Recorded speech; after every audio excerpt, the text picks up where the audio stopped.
राजा वीरेंद्र सिंह के शौर्य और साहस की अनगिनत कहानियों के बीच चंद्रकांता, उनकी प्रेमिका, और तेज सिंह, उनके वफादार सहयोगी, खतरनाक षड्यंत्रों और दुश्मनों के जाल से जूझते हैं।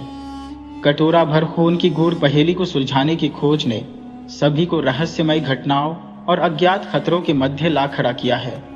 क्या वीरेंद्र सिंह और तेज सिंह एक और खौफनाक राज के करीब पहुंचते हैं, लेकिन दुश्मनों की चालें उन्हें रोकने की कोशिश करती हैं। खटाटोप अंधेरी छाई हुई है। रात आधी से ज्यादा जा चुकी है। बादल गरज रहे हैं, बिजली चमक रही है, मूसलाधार पानी बरस रहा है। सड़क पर बित्ता बित्ता भर पानी चढ़ गया है। राह में कोई मुसाफिर चलता हुआ नहीं दिखाई देता। ऐसे समय में एक आदमी अपनी गोद में 3 वर्ष का लड़का लिए और उसे कपड़े से छिपाए, छाती से लगाए, मोमजामे के छाते से आड़ किए किले की तरफ लपका चला जा रहा है। जब कहीं रास्ते में आड़ की जगह मिल जाती है, अपने को उसके नीचे ले जाकर सुस्ता लेता है और तब न बंद होने वाली बदली की तरफ कोई ध्यान न देकर पुनः चल पड़ता है। यह आदमी जब किले के मैदान में पहुंचा तो बाईं तरफ मुड़ा, जिधर एक ऊंचा शिवालय था। यह बेखौफ उस शिवालय में घुस गया और कुछ देर सभा मंडप में सुस्ताने का इरादा किया, मगर उसी समय वह लड़का रोने और चिल्लाने लगा, जिसकी आवाज सुनकर वहां का पुजारी उठा और बाहर निकलकर उस आदमी के सामने खड़ा होकर बोला, कौन है बाबू साहब? बाबू साहब? हाँ पुजारी, बहुत अच्छा किया जो आप आ गए। चाहे यह समय कैसा ही टेढ़ा क्यों ना हो, मगर आपके लिए बहुत अच्छा मौका है। बाबू साहब, लड़के को चुप करा के, केवल इस लड़के की तकलीफ का ख्याल है। पुजारी, कोई हर्ज नहीं, अब आप ठिकाने पहुंच गए।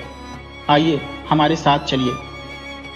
उस शिवालय की दीवार किले की दीवार से मिली हुई थी और यह किला भी नाम ही को किला था। असल में तो इसे एक भारी इमारत कहना चाहिए, मगर दीवारें इसकी बहुत मजबूत और चौड़ी थी। इसमें छोटे छोटे कई तहखाने थे। यहाँ का राजा करण सिंह राठौर बड़ा ही सूम और जालिम आदमी था।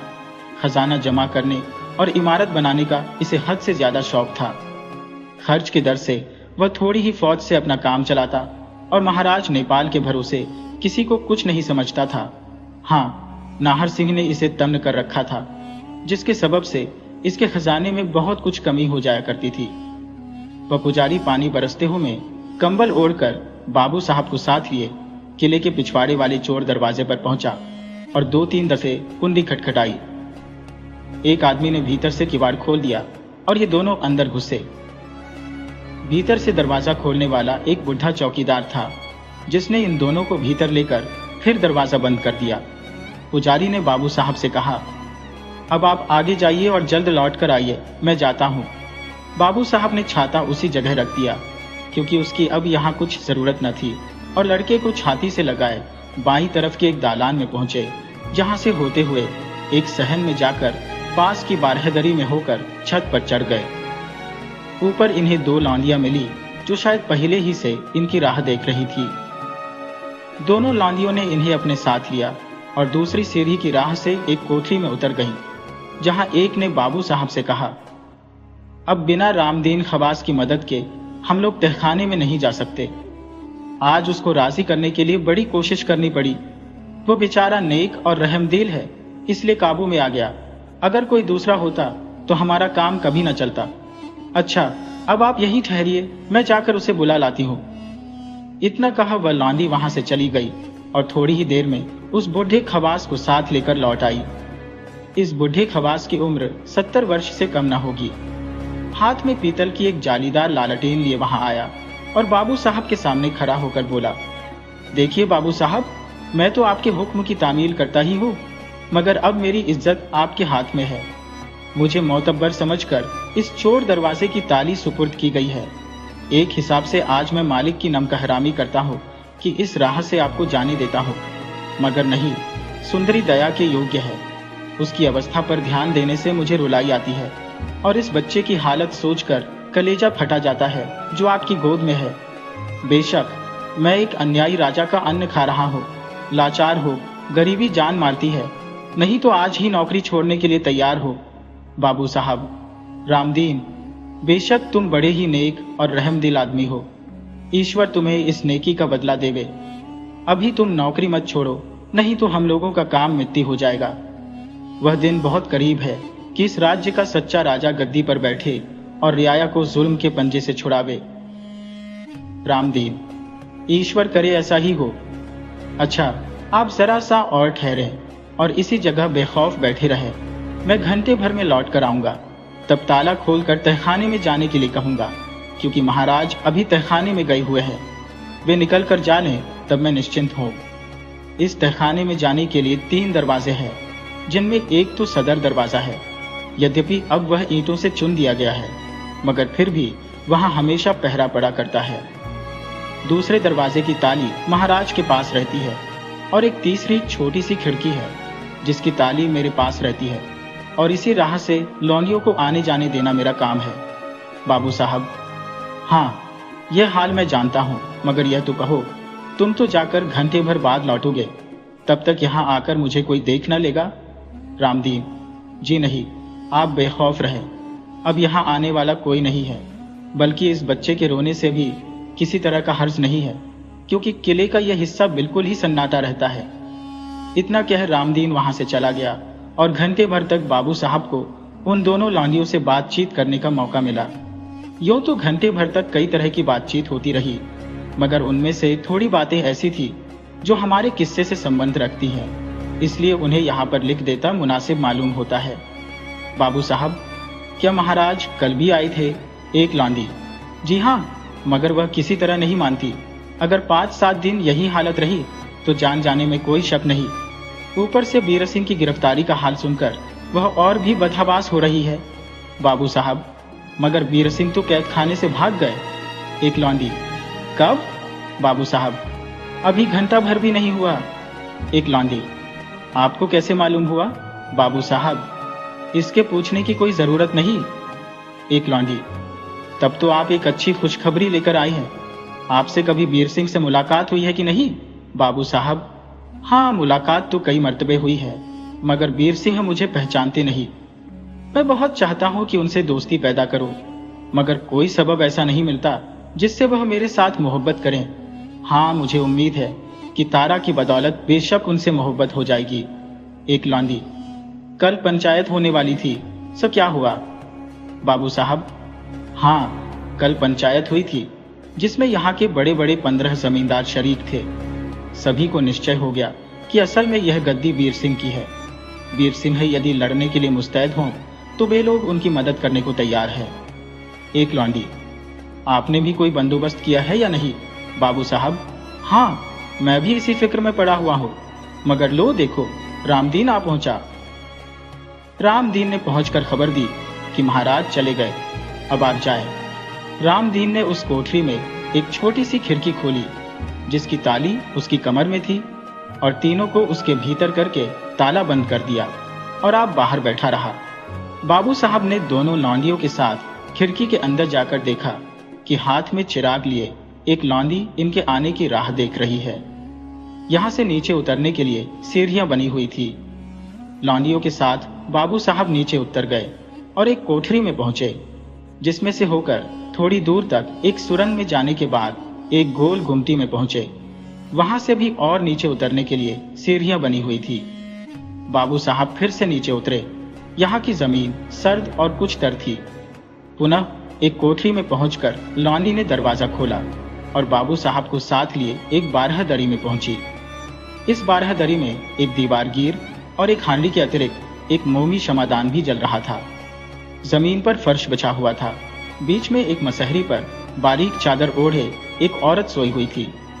पायताना की तरफ 2 लौंडियां पंखा झल रही थी। पलंग के सामने एक पीतल की चौकी पर चांदी की 3 सुराही, एक गिलास और एक कटोरा रखा हुआ था।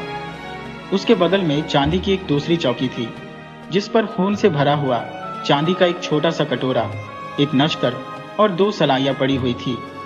वह औरत जो मसहरी पर लेटी हुई थी बहुत ही कमजोर और दुबली मालूम होती थी। उसके बदन में सिवाय हड्डी के मांस या लहू का नाम ही नाम था, मगर चेहरा उसका अभी तक इस बात की गवाही देता था कि किसी वक्त में यह निहायत खूबसूरत रही होगी। गोद में लड़का लिए हुए बाबू साहब उसके पास जा खड़े हुए और दबदबाई हुई आंखों से उसकी सूरत देखने लगे। उस औरत ने बाबू साहब की ओर देखा ही था कि उसकी आंखों से आंसू की बूंदें गिरने लगी। हाथ बढ़ाकर उठाने का इशारा किया, मगर बाबू साहब ने तुरंत उसके पास जा और बैठकर कहा, नहीं नहीं, उठने की कोई जरूरत नहीं, तुम आप कमजोर हो रही हो। हाय, दुष्ट के अन्याय का कुछ ठिकाना है। लो, ये तुम्हारा बच्चा तुम्हारे सामने है, इस देखो और प्यार करो, घबराओ मत, 2 ही 4 दिन में यहाँ की काया पलट हुआ चाहती है। बाबू साहब ने उस लड़के को पलंग पर बैठा दिया। उस औरत ने बड़ी मोहब्बत से उस लड़के का मुंह चूमा। ताज्जुब की बात थी कि वह लड़का जरा भी न तो रोया और न हिचका, बल्कि उस औरत के गले से लिपट गया, जिसे देख बाबू साहब, लौंडिया और उस औरत का भी कलेजा फटने लगा और उन लोगों ने बड़ी मुश्किल से अपने को संभाला। उस औरत ने बाबू साहब की तरफ देखकर कहा, क्या रे, क्या मैं अपनी जिंदगी का कुछ भी भरोसा कर सकती हूँ? क्या मैं तुम्हारे घर में बसने का ख्याल ला सकती हूँ? क्या मैं उम्मीद कर सकती हूँ कि 10 आदमी के बीच में इस लड़के को लेकर खिलाऊंगी? हाय, एक बीरसिनी की उम्मीद थी, सो दुष्ट राजा उसे भी फांसी दिया चाहता है। बाबू साहब, प्यारी, तुम चिंता न करो, मैं सच कहता हूँ कि सवेरा होते होते इस दुष्ट राजा की तमाम खुशी खाक में मिल जाएगी और वह अपने को मौत के पंजे में फंसा हुआ पावेगा। क्या उस आदमी का कोई कुछ बिगाड़ सकता है जिसका तरफदार नाहर सिंह डाकू हो? देखो, अभी 2 घंटे हुए हैं कि वह कैद खाने से बीर सिंह को छुड़ा कर ले गया। औरत, चौंक कर, नाहर सिंह डाकू बीर सिंह को छुड़ा कर ले गया, मगर वह तो बड़ा भारी बदमाश और डाकू है। बीर सिंह के साथ नेकी क्यों करने लगा? कहीं कुछ दुख न दे। बाबू साहब, तुम्हें ऐसा न सोचना चाहिए। शहर भर में ही जिससे पूछोगी, कोई भी न कहेगा कि नाहर सिंह ने सिवाय राजा के किसी दूसरे को कभी कोई दुख दिया। हाँ, वह राजा को बेशक दुख देता है और उसकी दौलत लूटता है, मगर इसका कोई खास सबब जरूर होगा। मैंने कई दफा सुना है कि नाहर सिंह छिपकर इस शहर में आया, कई दुखियों और कंगालों को रुपये की मदद की और कई ब्राह्मणों के घर में जो कन्यादान के लिए दुखी हो रहे थे, रुपये की थैली फेंक गया। मुख्तसर यह है कि यहाँ की कुल रियाया नाहर सिंह के नाम से मोहब्बत करती है और जानती है कि वह सिवाय राजा के और किसी को दुख देने वाला नहीं। औरत, सुना तो मैंने भी ऐसा ही है। अब देखें वह बीर सिंह के साथ क्या नेकी करता है और राजा का भंडा किस तरह फूटता है। मुझे वर्ष भर इस तहखाने में पड़े हो गए, मगर मैंने बीर सिंह और तारा का मुंह नहीं देखा। यूं तो राजा के डर से, लड़कपन ही से आज तक मैं अपने को छिपाती चली आई और बीर सिंह के सामने, क्या किसी और के सामने भी न कहा कि मैं फलानी हूँ या मेरा नाम सुंदरी है। मगर साल भर की तकलीफ ने रोकर, हाय, न मालूम मेरी मौत कहाँ छिपी हुई है। बाबू साहब, उस खून से भरे हुए कटोरे की तरफ देखकर, हाँ, यह खून भरा कटोरा कहता है कि मैं किसी के खून से भरा हुआ कटोरा पीऊंगा। सुंदरी, लड़के को गले लगाकर, हाय, हम लोगों की खराबी के साथ इस बच्चे की भी खराबी हो रही है। बाबू साहब, ईश्वर चाहता है तो इसी सप्ताह में लोगों को मालूम हो जाएगा कि तुम कुंवारी नहीं हो और यह बच्चा भी तुम्हारा ही है। सुंदरी, परमेश्वर करे ऐसा ही हो। हाँ, उन पंचों का क्या हाल है? बाबू साहब, पंचों में जोश बढ़ता ही जाता है। अब वे लोग बीर सिंह की तरफदारी पर पूरी मुस्तैदी दिखा रही है। सुंदरी, नाहर सिंह का कुछ और भी हाल मालूम हुआ है? बाबू साहब, और तो कुछ मालूम नहीं हुआ, मगर एक बात नई जरूर सुनने में आई है। सुंदरी, वह क्या? बाबू साहब, तारा के मारने के लिए उसका बाप सुजन सिंह मजबूर किया गया था। सुंदरी, लंबी सांस लेकर, हाय, इसी कमबख्त ने तो मेरे बड़े भाई विजय सिंह को मारा है। बाबू साहब, मैं एक बात तुम्हारे कान में कहना चाहता हूँ। सुंदरी, कहो। बाबू साहब ने झुककर उसके कान में कोई बात कही, जिसके सुनते ही सुंदरी का चेहरा बदल गया और खुशी की निशानी उसके गालों पर दौड़ आई। उसने चौंक कर पूछा, क्या तुम सच कह रहे हो? बाबू साहब, सुंदरी के सिर पर हाथ रख के, तुम्हारी कसम सच कहता हूं। एक लौंडी, मालूम होता है कि कोई आ रहा है। सुंदरी, लड़के को लौंडी के हवाले करके, हाय, ये क्या गजब हुआ, क्या किस्मत अब भी आराम ना लेने देगी। इतने ही में सामने का दरवाजा खुला और हाथ में नंगी तलवार लिए हरि सिंह आता हुआ दिखाई दिया, जिसे देखते ही बेचारी सुंदरी और कुल लौंडियां कांपने लगी। बाबू साहब के चेहरे पर भी एक दफे तो उदासी आई, मगर साथ ही वह निशानी पलट गई और होठों पर मुस्कुराहट मालूम होने लगी। हरि सिंह मसहरी के पास आया और बाबू साहब को देखकर ताज्जुब से बोला, तू कौन है? बाबू साहब, तय मेरा नाम पूछकर क्या करेगा? हरि सिंह, तू यहाँ क्यों आया है? लौंडियों की तरफ देखकर, आज तुम सभी की मक्कारी खुल गई। बाबू साहब, अबे तू मेरे सामने हो और मुझसे बोल, औरतों को क्या धमकाता है? हरि सिंह, तुझसे मैं बातें नहीं किया चाहता, तुझे तो गिरफ्तार करके सीधे महाराज के पास ले जाऊंगा, वही जो कुछ होगा देखा जाएगा। बाबू साहब, मैं तुझे और तेरे महाराज को तिनके के बराबर भी नहीं समझता, तेरी क्या मजाल कि मुझे गिरफ्तार करे। इतना सुनना था कि हरि सिंह गुस्से से कांप उठा। बाबू साहब के पास आकर उसने तलवार का एक वार किया। बाबू साहब ने फुर्ती से उठकर उसका हाथ खाली दिया और घूमकर उसकी कलाई पकड़ ली तथा इस जोर से झटका दिया कि तलवार उसके हाथ से दूर जा गिरी। अब दोनों में कुश्ती होने लगी। थोड़ी ही देर में बाबू साहब ने उसे उठाकर दे मारा।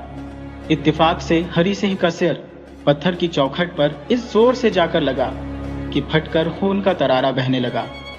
साथ ही इसकी एक लौंडी ने लपक कर हरि सिंह के हाथ की गिरी हुई तलवार उठा ली और एक ही वार में हरि सिंह का सिर काट कलेजा ठंडा किया।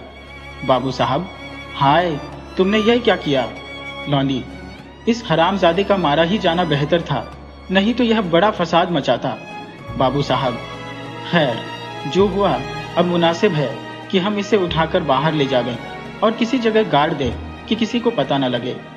बाबू साहब पलटकर सुंदरी के पास आए और उसे समझा बुझाकर बाहर जाने की इजाजत ली। एक लौंडी ने लड़के को गोद में लिया।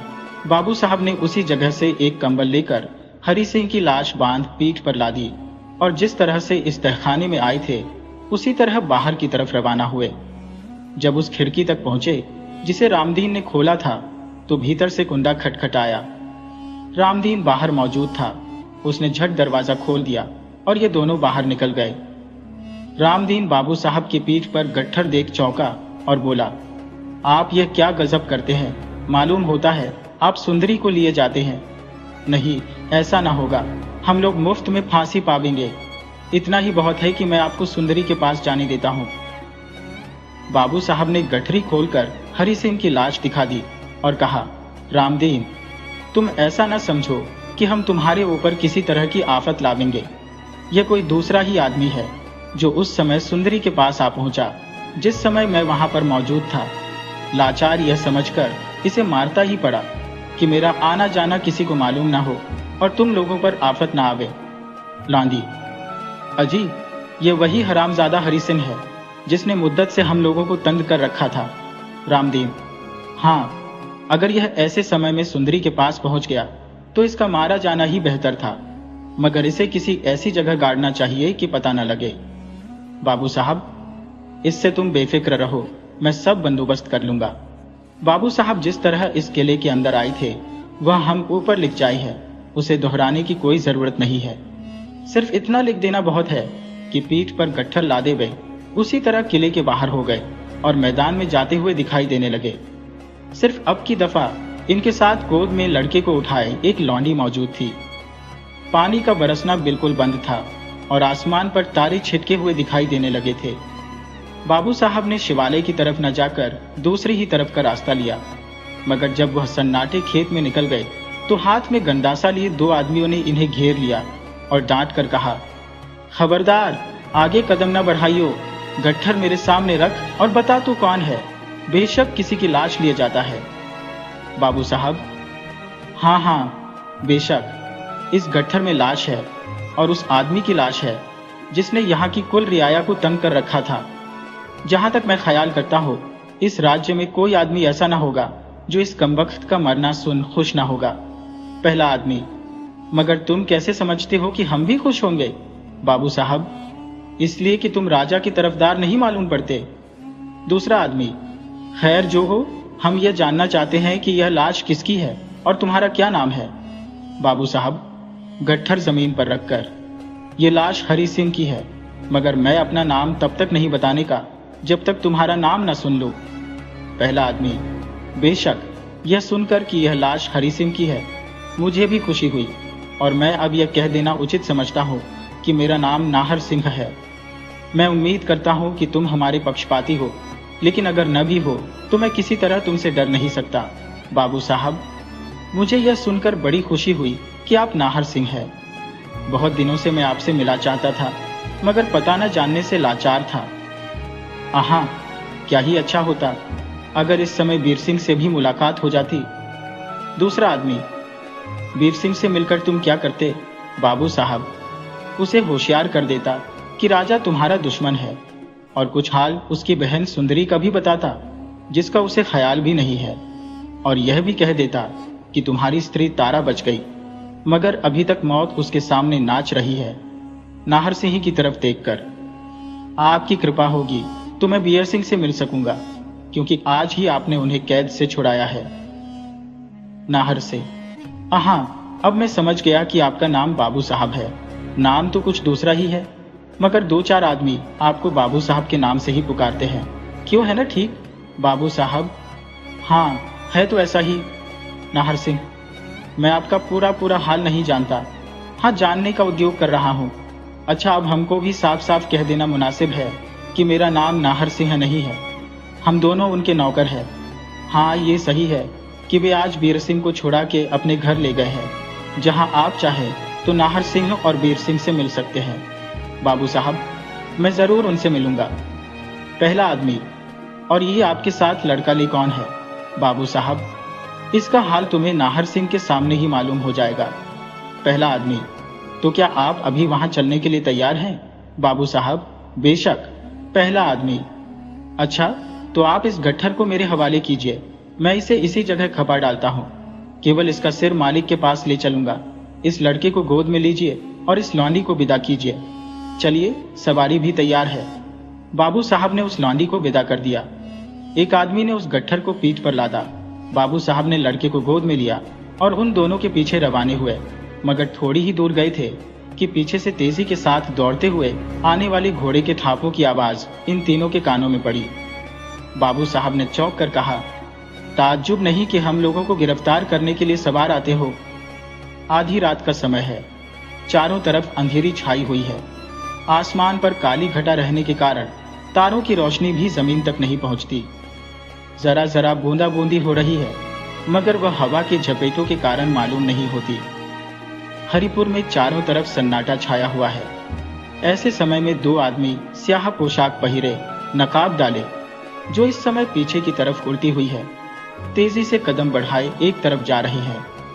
ये दोनों सदर सड़क को छोड़ गली गली जा रहे हैं और तेजी से चलकर ठिकाने पहुंचने की कोशिश कर रहे हैं, मगर गजब की फैली हुई अंधेरी इन लोगों को एक रंग पर चलने नहीं देती। लाचार जगह जगह रुकना पड़ता है। जब बिजली चमक कर दूर तक का रास्ता दिखा देती है तो फिर ये कदम चलते हैं।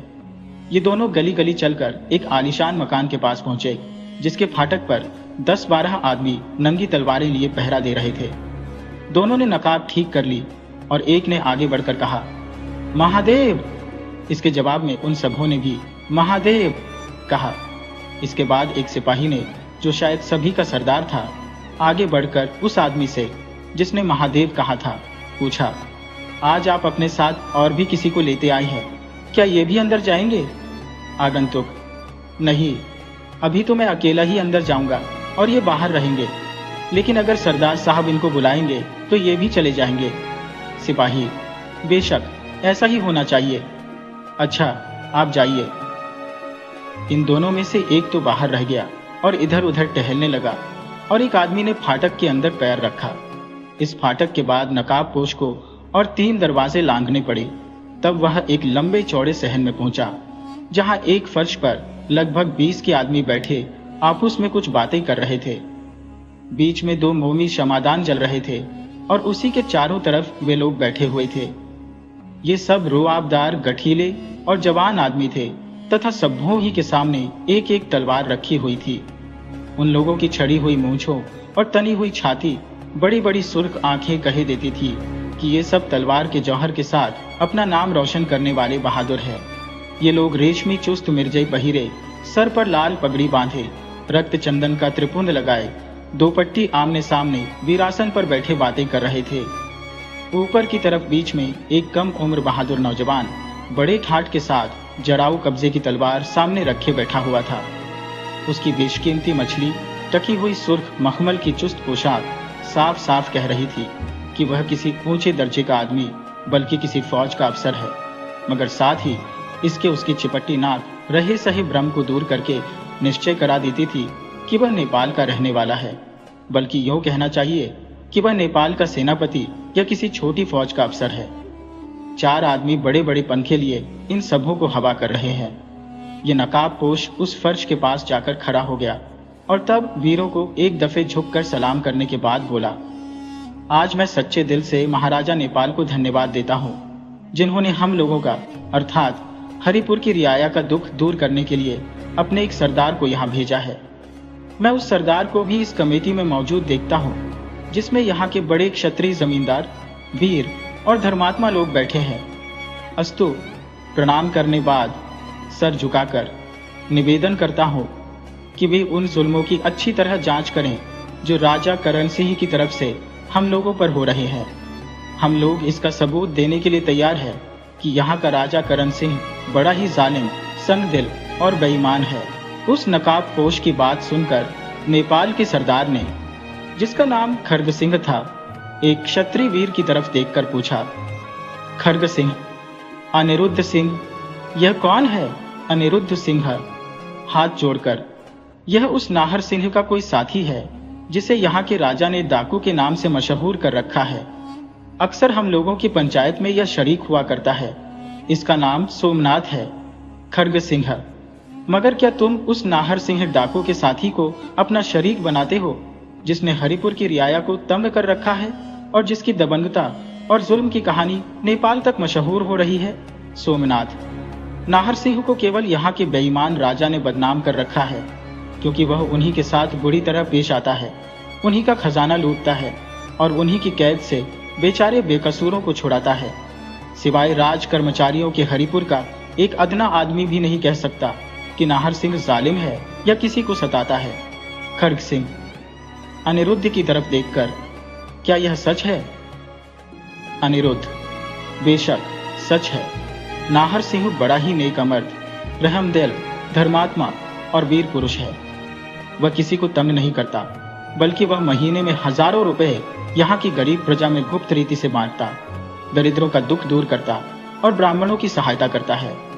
हाँ, राजा करण सिंह को अवश्य सताता है, उनकी दौलत लूटता है और उनके सहायकों की जानें लेता है।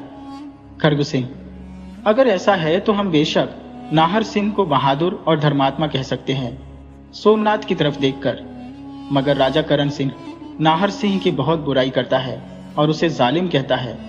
सबूत में हाल ही की यह नई बात दिखलाता है कि नाहर सिंह नम का हराम वीर सिंह को कैद से छुड़ा ले गया, जिस पर राजकुमार का खून हर तरह से साबित हो चुका था और तोप के सामने रखकर उड़ा देने के योग्य था।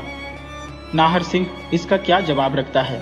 अनिरुद्ध, सोमनाथ बराबर हम लोगों की पंचायत में मुंह पर नकाब डालकर आया करते हैं। हम लोग इस बात की जिद नहीं करते कि वे अपनी सूरत दिखाए, बल्कि कसम खा चुके हैं कि इनके साथ कभी दगा न करेंगे। जिस दिन से नाहर सिंह ने वीर सिंह को छुड़ाया है, उस दिन से आज ही मुलाकात हुई है। हम लोग खुद इस बात का जवाब इनसे लिया चाहते थे कि उस आदमी की मदद नाहर सिंह ने क्यों की, जिसने राजा के लड़के को मार डाला। नाहर सिंह से ऐसी उम्मीद हम लोगों को न थी। हम लोग बेशक राजा के दुश्मन हैं, मगर इतने बड़े नहीं कि उसके लड़के के खूनी को भगा दें। मगर हम लोगों को सबसे ज्यादा ताज्जुब इस बात का है कि वीर सिंह के हाथ से ऐसा काम क्यों कर हुआ। वह बड़ा ही नेक, धर्मात्मा और सच्चा आदमी है। राजा से भी ज्यादा हम लोग उसे मानते हैं और उससे मोहब्बत रखते हैं, क्योंकि इस राज्य में या कर्मचारियों में एक वीर सिंह ही ऐसा था जिसकी बदौलत रियाया आराम पाती थी, या जो रियाया को अपने लड़के के समान मानता था। मगर ताज्जुब है कि सोमनाथ, इस बातें का जवाब मैं दे सकता हूँ और निश्चय करा सकता हूँ कि नाहर सिंह ने कोई बुरा काम नहीं किया और वीर सिंह बिल्कुल बेकसूर है। खर्ग सिंह, अगर नाहर सिंह और वीर सिंह की बेकसूरी साबित होगी तो हम बेशक उनके साथ कोई भारी सलूक करेंगे। सुनो सोमनाथ, राजा के खिलाफ यहाँ की रियाया तथा नाहर सिंह की अर्जियां पाकर महाराजा नेपाल ने खास इस बात की तहकीकात करने के लिए मुझे यहाँ भेजा है और मैं अपने मालिक का काम सच्चे दिल से धर्म के साथ किया चाहता हूँ। बहादुरों की तरफ इशारा करके, ये लोग मुझे भली प्रकार जानते हैं और मुझ पर प्रेम रखते हैं, तभी मैं इन लोगों की गुप्त पंचायत में आ सका हूँ, और ये लोग भी अपने दिल का हाल साफ साफ मुझसे कहते हैं। हाँ, बीर सिंह की बेकसूरी के बारे में तुम क्या कहना चाहते हो, कहो। सोमनाथ: बीर सिंह कौन है और आप लोगों को कहाँ तक उसकी इज्जत करनी चाहिए, या फिर कभी कहूंगा, इस समय केवल उसकी बेकसूरी साबित करता हूं। बीर सिंह ने महाराज के लड़के को नहीं मारा, ये महाराज ने जाल किया है। महाराज का लड़का अभी तक जीता जागता मौजूद है और महाराज ने उसे छिपा रखा है। मैं आपको अपने साथ ले जाकर राजकुमार को दिखा सकता हूँ। खड्ग सिंह: हैं? राजा का लड़का सूरज सिंह जीता जागता मौजूद है। सोमनाथ: जी हाँ। खड्ग सिंह: ज्यादा नहीं, केवल एक इसी बात का विश्वास हो जाने से हम यहाँ के रियाया की दरखास्त सच्ची समझेंगे और राजा करण सिंह को गिरफ्तार करके नेपाल ले जाएंगे। सोमनाथ: केवल यही नहीं, राजा ने बीर सिंह के कई रिश्तेदारों को मार डाला है, जिसका खुलासा हाल सुनकर आप लोगों के रोंगटे खड़े होंगे। बेचारा बीर सिंह अभी तक चुपचाप बैठा है। खड्ग सिंह तलवार के कब्जे पर हाथ रख के: अगर ये बात सही है तो हम लोग बीर सिंह का साथ देने के लिए इसी वक्त से तैयार है, मगर नाहर सिंह को खुद हमारे सामने आना चाहिए। इतना सुनते ही खड्ग सिंह के साथ अन्य सरदारों और बहादुरों ने भी तलवारें स्थान से निकाली और धर्म की साक्षी देकर कसम खाई कि हम लोग नाहर सिंह के साथ दगा न करेंगे, बल्कि उनके साथ दोस्ताना बर्ताव करेंगे। उन सबों को कसम खाते देख सोमनाथ ने अपने चेहरे से नकाब उलट दी और तलवार म्यान से निकाल सर के साथ लगा, गरज कर बोला: आप लोगों के सामने खड़ा हुआ नाहर सिंह भी कसम खाता है कि अगर वह झूठा निकला तो दुर्गा की शरण में अपने हाथ से अपना सिर अर्पण करेगा। मेरा ही नाम नाहर सिंह है। आज तक मैं अपने को छिपाए हुए था और अपना नाम सोमनाथ जाहिर किए था। क्षमादान की रोशनी एकदम नाहर सिंह के खूबसूरत चेहरे पर दौड़ गई। उसकी सूरत, आवाज और उसके हियाब ने सबों को मोहित कर लिया। यहाँ तक कि खड्ग सिंह ने उठकर नाहर सिंह को गले लगा लिया और कहा: बेशक तुम बहादुर हो, ऐसे मौके पर इस तरह अपने को जाहिर करना तुम्हारा ही काम है। भगवती चाहे तो अवश्य तुम सच्चे निकलोगे, इसमें कोई शक नहीं। सरदारों और जमींदारों की तरफ देखकर: उठो और ऐसे बहादुर को गले लगाओ, इन्हीं के हाथ से तुम लोगों का कष्ट दूर होगा। सबों ने उठकर नाहर सिंह को गले लगाया और खड्ग सिंह ने बड़ी इज्जत के साथ उसे अपने बगल में बिठाया। नाहर सिंह: बीर सिंह को मैं बाहर दरवाजे पर छोड़ आया हूं। खड्ग सिंह: क्या आप उन्हें अपने साथ लाए थे? नाहर सिंह: जी हाँ। खड्ग सिंह: शाबाश, तो अब उनको यहां बुला लेना चाहिए। एक सरदार की तरफ देखकर: आप ही जाइए। सरदार: बहुत अच्छा। सरदार उठा और बीर सिंह को लिवा लाने जोड़ी पर गया, मगर उनके लौटने में देरी अंदाज से ज्यादा हुई। इसलिए जब वह बीर सिंह को साथ लिए लौट आया तो खड्ग सिंह ने पूछा: इतनी देर क्यों लगी? सरदार बीर सिंह की तरफ इशारा करके ये टहलते हुए कुछ दूर निकल गए थे। नाहर सिंह: बीर सिंह तुम इधर आओ और अपने चेहरे से नकाब हटा दो, क्योंकि आज हमने अपना पर्दा खोल दिया। यह सुनकर बीर सिंह ने सिर हिलाया, मानो उसे ऐसा करना मंजूर नहीं है। नाहर सिंह: ताज्जुब है कि तुम नकाब हटाने से इनकार करते हो। जरा सोचो तो कि मेरी जुबानी तुम्हारा नाम इन लोगों ने सुन लिया तो पर्दा खुलने में फिर क्या कसर रह गई? क्या तुम्हारी सूरत इन लोगों से छिपी है? बीर सिंह, हम तुम्हें बहादुर और शेरदिल समझते थे, ये क्या बात है? बीर सिंह ने फिर सर हिलाकर नकाब हटाने से इनकार किया, बल्कि 2-3 कदम पीछे की तरफ हट गया। ये बात नाहर सिंह को बहुत बुरी मालूम हुई। वह उछलकर बीर सिंह के पास पहुंचा तथा उसकी कलाई पकड़ क्रोध से भर उसकी तरफ देखने लगा। कलाई पकड़ते ही नाहर सिंह चौंका और एक निगाह सिर से पैर तक बीर सिंह पर डाल खड्ग सिंह की तरफ देखकर बोला: मुमकिन नहीं कि बीर सिंह इतना बुजदिल और कम हिम्मत हो। ये हो ही नहीं सकता कि बीर सिंह मेरा हुक्म न माने। देखिए कितनी बड़ी चालाकी खेली गई। बेईमान राजा ने हम लोगों को कैसा धोखा दिया। हाय अफसोस, बेचारा बीर सिंह किसी आफत में फंसा मालूम होता है। इतना कहे नाहर सिंह ने बीर सिंह के चेहरे से नकाब खींचकर फेंक दी। अब सबों ने उसे पहचाना कि यह राजा का प्यारा नौकर बच्चन सिंह है। खड्ग सिंह: नाहर सिंह, यह क्या मामला है? नाहर सिंह: भारी चालबाजी की गई। यही इस उम्मीद में यहाँ बेखौफ चला आया कि चेहरे से नकाब न हटानी पड़ेगी। शायद इसे यह मालूम हो गया था कि मैं यहाँ आकर चेहरे से नकाब नहीं हटाता। मैं नहीं कह सकता कि इसके साथ हमारे दुश्मनों को और कौन कौन सा भेद हम लोगों का मालूम हो गया। यही पाजी बीर सिंह के कैद होने के बाद उसके बाग में बीर सिंह की मोहर चुराने गया था, जो वहां मेरे मौजूद रहने के सबब इसके हाथ न लगी। न मालूम मोहर लेकर राजा नया क्या जाल बनाता। इतना सुनते ही खर्ग सिंह उठ खड़े हुए और नाहर सिंह के पास पहुंचकर बोले, खर्ग सिंह, बेशक हम लोग धोखे में डाले गए। इसमें कोई शक नहीं कि इस कमेटी का बहुत कुछ हाल करण सिंह को मालूम हो गया। इन सब सरदारों में से जो यहाँ बैठे हैं, जरूर कोई राजा का पक्षपाती है और जाल करके इस कमेटी में मिला है। नाहर सिंह, खैर क्या हर्ज है, बूझा जाएगा। इस समय बाहर चलकर देखना चाहिए कि बीर सिंह कहाँ है और पता लगाना चाहिए कि उस बेचारे पर क्या गुजरी, मगर इस दुष्ट को किसी हिफाजत में छोड़ना मुनासिब है। इस मामले के साथ ही कमेटी में खलबली पड़ गई। सब उठ खड़े हुए। क्रोध के मारे सबों की हालत बदल गई। एक सरदार ने बच्चन सिंह के पास पहुंचकर उसे एक लात मारी और पूछा, सच बोल, बीर सिंह कहाँ है और उसे क्या धोखा दिया गया? नहीं तो अभी तेरा सिर काट डालता हूं। इसका जवाब बच्चन सिंह ने कुछ न दिया। तब वह सरदार खड़ग सिंह की तरफ देखकर बोला, आप इसे मेरी हिफाजत में छोड़िए और बाहर जाकर बीर सिंह का पता लगाए। मैं इस हरामजादे से समझ लूंगा। खड़ग सिंह ने इशारे से नाहर सिंह से पूछा कि तुम्हारी क्या राय है? नाहर सिंह ने झुककर खड़ग सिंह के कान में कहा, मुझे इस सरदार पर भी शक है जो इन सब सरदारों से बढ़कर हमदर्दी दिखा रहा है। खड़ग सिंह जोर से, बेशक ऐसा ही है। खड़ग सिंह ने उस सरदार को, जिसका नाम हरिहर सिंह था, और बच्चन सिंह को दूसरे सरदारों के हवाले किया और कहा, राजा की बेईमानी अब हम पर अच्छी तरह जाहिर हो गई। इस समय ज्यादा बातचीत का मौका नहीं है। तुम इन दोनों को कैद करो, हम किसी और काम के लिए बाहर जाते हैं। खड़ग सिंह ने अपने साथी 3 बहादुरों को अपने साथ आने का हुक्म दिया और नाहर सिंह से कहा, अब देर मत करो, चलो। ये 5 आदमी उस मकान के बाहर हुए और फाटक पर पहुंचकर रुके।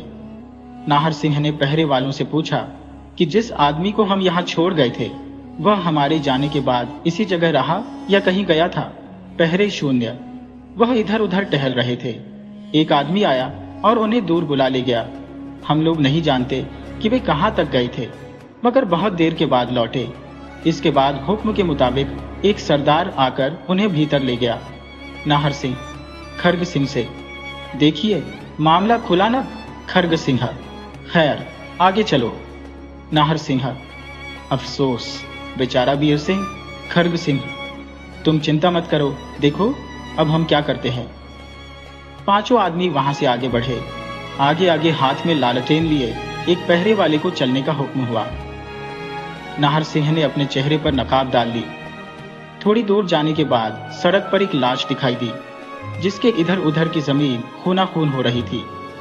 हरिपुर घड़ी के अंदर राजा करण सिंह अपने दीवान खाने में 2 मुसाहबों के साथ बैठा कुछ बातें कर रहा है।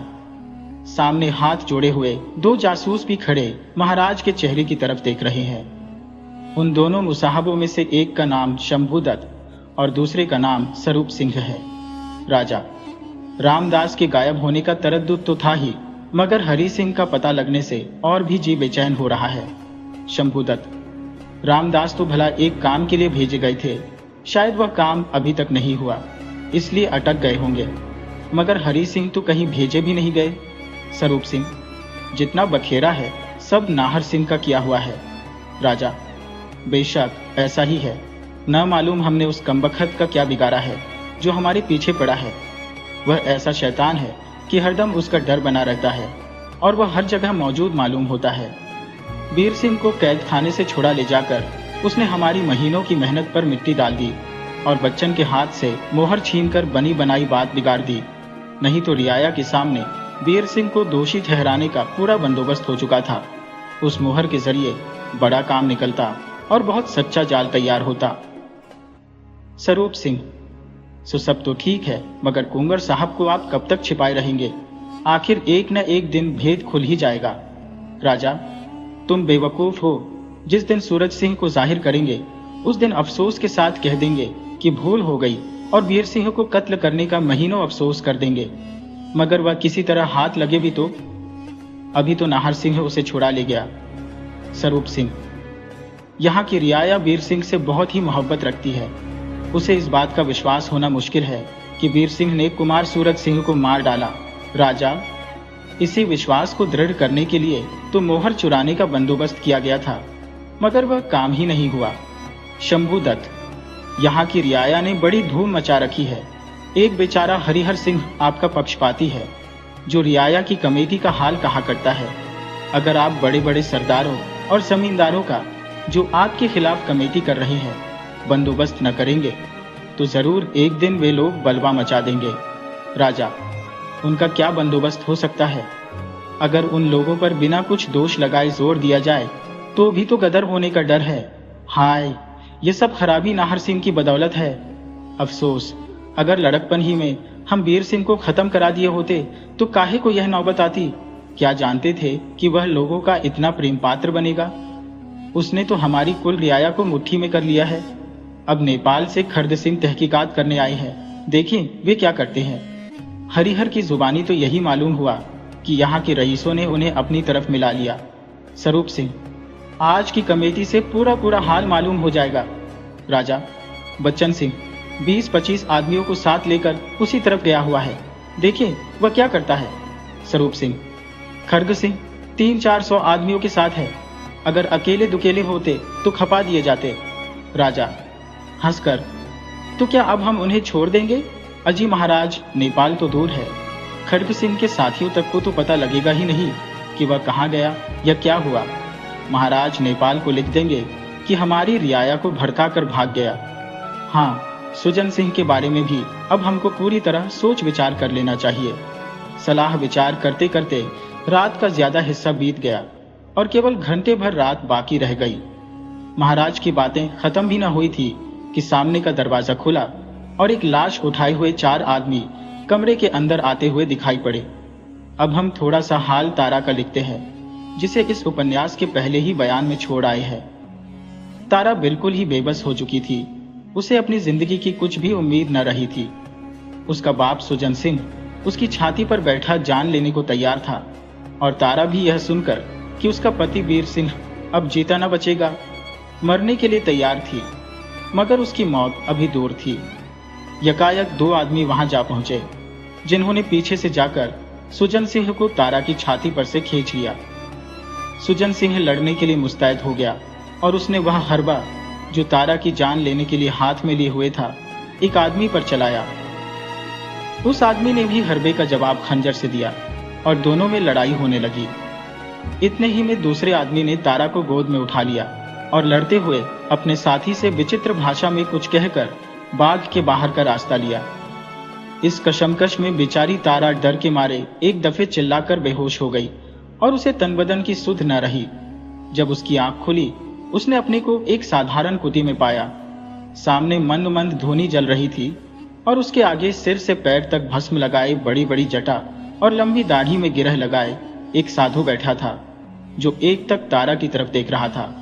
उस साधु की पहली आवाज जो तारा के कान में पहुंची ये थी, बेटी तारा, तू डर मत, अपने को संभाल और होश हवास दुरुस्त कर। ये आवाज ऐसी नम और ढाढ़स देने वाली थी कि तारा का अभी तक धड़कने वाला कलेजा ठहर गया और वह अपने को संभाल कर उठ बैठी। साधु, तारा, क्या सचमुच तेरा नाम तारा ही है या मुझे धोखा हुआ? तारा हाथ जोड़कर, जी हाँ, मेरा नाम तारा ही है। साधु ने अपनी झोपड़ी के कोने में से बड़े बड़े 2 आम निकाले और तारा के हाथ में देकर कहा, पहले तो इन्हें खा, फिर बातचीत होगी। तारा का जी बहुत ही बेचैन था। तरह तरह के ख्यालों ने उसे अपने आपे से बाहर कर दिया था और इस विचार ने कि उसके पति वीर सिंह पर जरूर कोई आफत आई होगी, उसे अधमुआ कर दिया था। वह सोच रही थी कि अगर मैं अपने बाप के हाथ से सार डाली गई होती तो अच्छा था, क्योंकि इन सब बखेरों से और अपने पति के बारे में बुरी खबरों के सुनने से तो बचती। तारा ने आम खाने से इनकार किया, मगर साधु महाशय के बहुत जिद करने और समझाने से लाचार हुई और आम खाना ही पड़ा। हाथ धोने के लिए जब वह कुटी के बाहर निकली, तब उसे मालूम हुआ कि यह कुटी एक नदी के किनारे पर बनी हुई है और चारों तरफ जहां तक निगाह काम करती है मैदान और सन्नाटा ही दिखाई पड़ता है। समय दोपहर का था, बल्कि धूप कुछ ढल चुकी थी जब तारा हाथ मुंह धोकर बैठी और यूं बातचीत होने लगी। साधु: हाँ तारा, अब मैं उम्मीद करता हूँ कि तू अपना सच्चा सच्चा हाल मुझसे कहेगी। तारा: बेशक, मैं आपसे जो कुछ कहूँगी सच कहूँगी, क्योंकि मुझे आपसे अपनी भलाई की बहुत कुछ उम्मीद होती है। साधु: मेरे सामने अग्नि जल रही है, मैं इसे साक्षी देकर कहता हूँ कि तू मुझसे सिवाय भलाई के बुराई की उम्मीद जरा भी मत रख। हाँ, अब कह, तू कौन है और तुझ पर क्या आफत आई है? तारा: मैं राजा करण सिंह के खजांची सुजन सिंह की लड़की हूँ।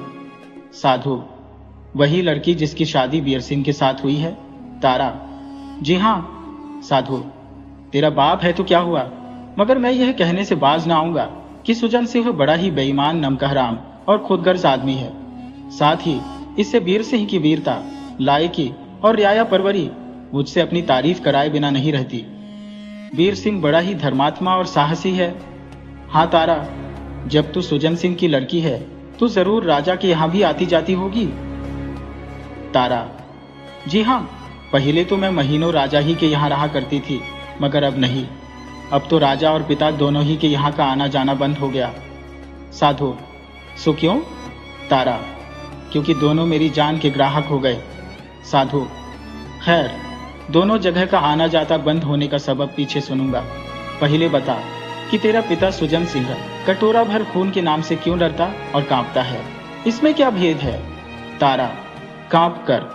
उफ, याद करके कलेजा कांपता है। वह बड़ा ही भयानक दृश्य था।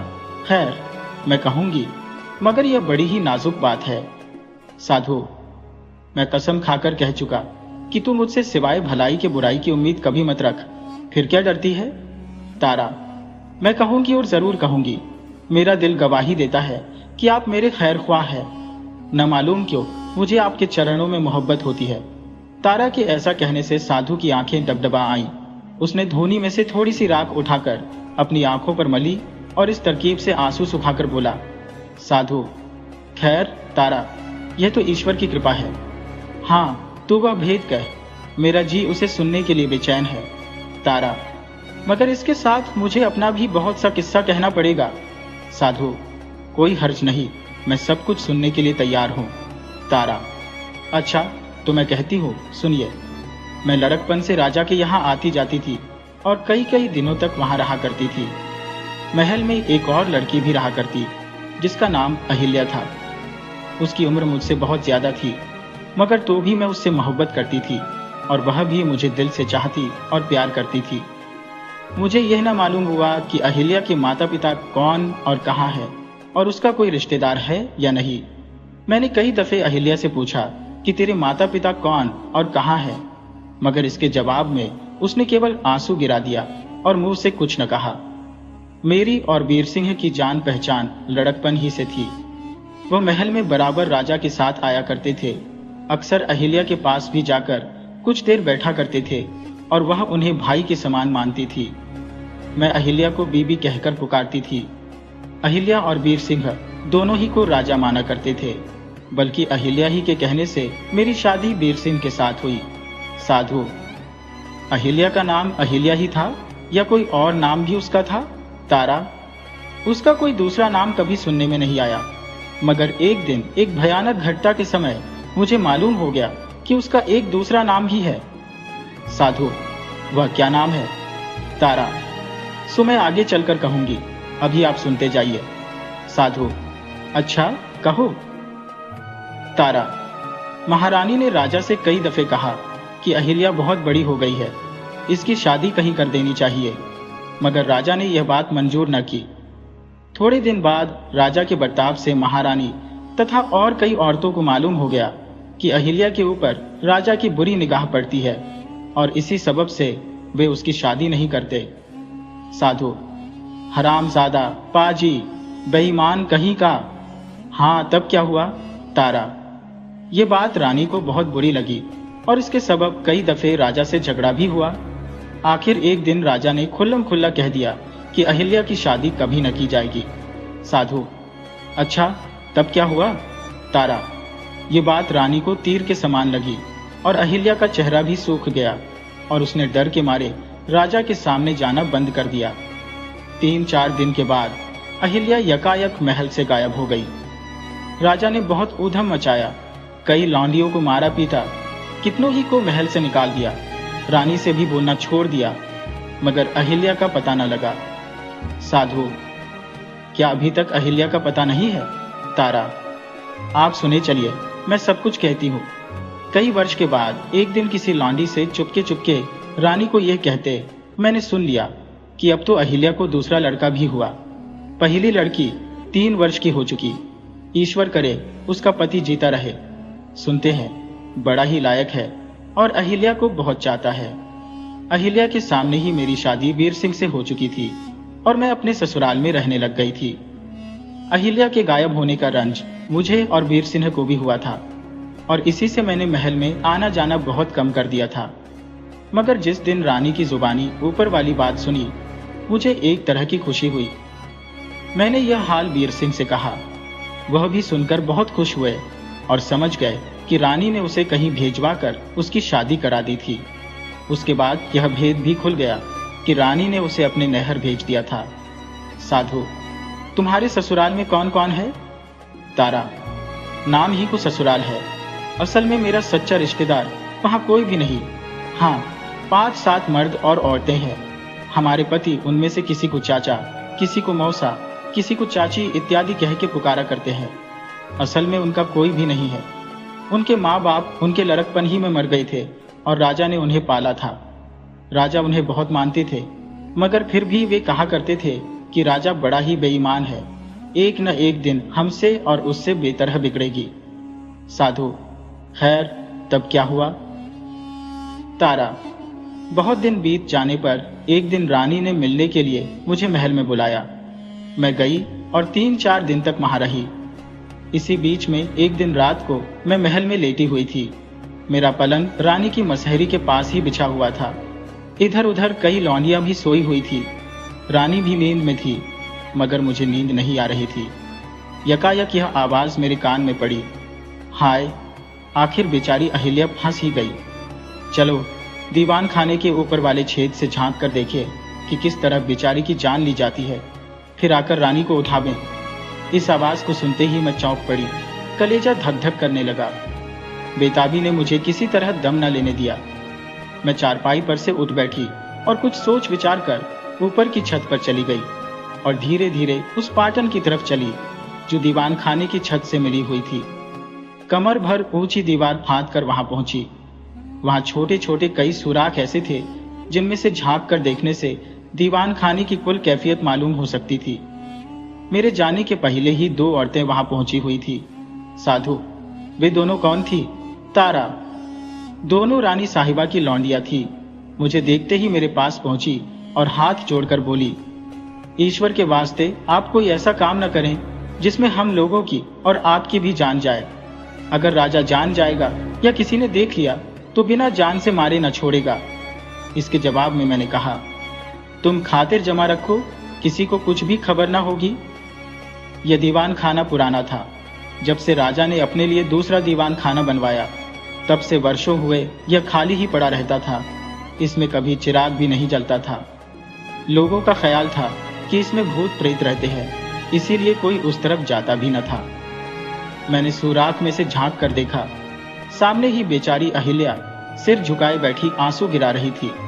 एक तरफ कोने में 5-4 कुदाल जमीन खोदने वाले पड़े थे, दूसरी तरफ मिट्टी के 20-25 घड़े जल से भरे पड़े हुए थे। अहिल्या के सामने राजा खड़ा उसी की तरफ देख रहा था। राजा के पीछे मेरा बाप सुजन सिंह, रामदास और हरि सिंह राजा के मुसाहब खड़े थे। मेरे बाप की गोद में एक लड़की थी जिसकी उम्र लगभग 3 वर्ष की होगी। हाय, उसकी सूरत याद पड़ने से रोंगटे खड़े हो जाते हैं। उसकी सूरत किसी तरह भुलाए नहीं भूलती। राजा ने अहिल्या से कहा, सुंदरी, तू मेरी बात न मानेगी तो मेरी होकर न रहेगी। साधु, क्या नाम लिया सुंदरी? तारा, जी हाँ सुंदरी। उसी समय मुझे मालूम हुआ कि उसका नाम सुंदरी भी है। साधु, हाय, अच्छा तब क्या हुआ? तारा, सुंदरी ने सिर हिलाकर इनकार किया। साधु, तब तारा। राजा ने कहा, सुंदरी, अगर तू मेरी बात न मानेगी तो पछताएगी। मैं जबरदस्ती तुझे अपने कब्जे में करके अपनी ख्वाहिश पूरी कर सकता हूँ, मगर मैं चाहता हूँ कि एक दिन के लिए क्या हमेशा के लिए तू मेरी हो जा। अगर तेरी इच्छा है तो तेरे लिए रानी को भी मार डालने को मैं तैयार हूँ और तुझे अपनी रानी बना सकता हूँ। इसके जवाब में सुंदरी ने कहा, अरे दुष्ट, तू बेहूदी बातें क्यों बकता है? अगर तू साक्षात इंद्र भी बन के आवे तो मेरे दिल को नहीं फेर सकता। साधु, शाबाश। अच्छा, तब क्या हुआ? तारा। राजा ने मेरे पिता की तरफ कुछ इशारा किया। उसने लड़की को, जिसे वह गोद में लिए हुए था, चादर से बांध खूंटों के साथ उलटा लटका दिया और खंजर निकाल सामने जा खड़ा हुआ। लड़की बेचारी चिल्लाने लगी और सुंदरी की आंखों से भी आंसू की धारा बह चली। राजा ने फिर पुकार कर कहा, सुंदरी, अब भी मान जा, नहीं तो तेरी इसी लड़की के खून से तुझे नहलाऊंगा। हाय, क्या मैं अपने पति के साथ दगा करूं और उसकी होकर दूसरे की बनूं? ये कभी नहीं हो सकता। राजा ने हरि सिंह और मेरे पिता की तरफ कुछ इशारा किया। हरि सिंह ने एक कटोरा लड़की के नीचे रख दिया। मेरे पिता ने खंजर से लड़की का काम तमाम करना चाहा, मगर ना मालूम कहां से उसके दिल में दया का संचार हुआ कि खंजर उसके हाथ से गिर पड़ा। राजा को उसकी यह अवस्था देख क्रोध चढ़ आया। तलवार खींचकर मेरे पिता के पास जा पहुंचा और बोला, हरामजादे, क्या मेरी बात तू नहीं सुनता? खबरदार, होशियार हो जा। इस लड़की का खून इस कटोरे में भरकर मुझे दे, मैं जबरदस्ती हरामजादी को पिलाऊंगा। लाचार मेरे बाप ने फिर खंजर उठा लिया और उसका दस्ता, कब्जा, इस जोर से बेचारी चिल्लाती हुई लड़की के सर में मारा कि सर फूट की तरह फट गया और खून का तरारा बहने लगा। ये हाल देख बेचारी सुंदरी चिल्लाई और हाय करके बेहोश हो गई। मेरे भी हवास जाते रहे और मैं भी बेहोश होकर जमीन पर गिर पड़ी। घंटे भर के बाद जब मुझे होश आया, मैं उठी और उसी सुराख की राह झांक कर देखने लगी, मगर इस वक्त दूसरा ही सामान नजर पड़ा। उस दीवान खाने में न तो सुंदरी थी और न वह लटकती हुई लड़की ही। उसके बदले दूसरे दो आदमियों की लाश पड़ी हुई थी। राजा और उसके साथी जो जो बातें करते थे साफ सुनाई देती थी। राजा ने मेरे बाप की तरफ देखकर कहा, ये दोनों हरामजादी लौंडिया छत पर चढ़कर मेरी कार्रवाई देख रही थी। इन्हें अपनी जान का कुछ भी खौफ न था। हरि सिंह की तरफ देखकर, हरि, इन दोनों की लाश ऐसी जगह पहुंचाओ कि हजारों वर्ष बीत जाने पर भी किसी को इनके हाल की खबर न हो। मेरे बाप की तरफ देखकर, तेने बहुत बुरा किया जो तारा को छोड़ दिया। बेशक अब वह भाग गई होगी, लेकिन तेरी जान तभी बचेगी जब तारा का सर मेरे सामने लाकर हाजिर करेगा, वह भी ऐसे ढब से कि किसी को कानों कान खबर ना हो कि तारा कहाँ गई और क्या हुई। बेशक तारा ये हाल बीर सिंह से भी कहेगी। मुझे लाजिम है कि जहां तक जल्द हो सके बीर सिंह को भी इस दुनिया से उठा दूं। यह सुनते ही मेरा कलेजा कांप उठा और यह सोचती हुई कि मैं अब भी जाकर अपने पति को इस हाल की खबर करूंगी जिससे वे अपनी जान बचा सके। वहां से भागी और महल से एक लौंडी को साथ ले तुरंत अपने घर चली आई।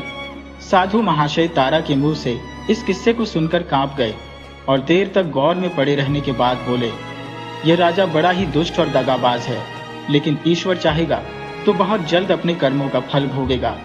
हम ऊपर लिखाए हैं कि जमींदारों और सरदारों को कमेटी में से अपने तीनों साथियों और नाहर सिंह को साथ ले वीर सिंह की खोज में खर्द सिंह बाहर निकले और थोड़ी दूर जाकर उन्होंने जमीन पर पड़ी हुई एक लाश देखी। लालटेन की रोशनी में चेहरा देखकर उन लोगों ने पहचाना कि यह राजा का आदमी है। नाहर सिंह, मालूम होता है इस जगह राजा के आदमियों और वीर सिंह से लड़ाई हुई है। खर्ग सिंह, जरूर ऐसा हुआ है। ताज्जुब नहीं कि वीर सिंह को गिरफ्तार करके राजा के आदमी ले गए हों। नाहर सिंह, अगर इस समय हम लोग महाराज के पास पहुंचे तो वीर सिंह को जरूर पावेंगे। खर्ग सिंह, मैं इस समय जरूर महाराज के पास जाऊंगा। क्या आप भी मेरे साथ वहां चल सकते हैं?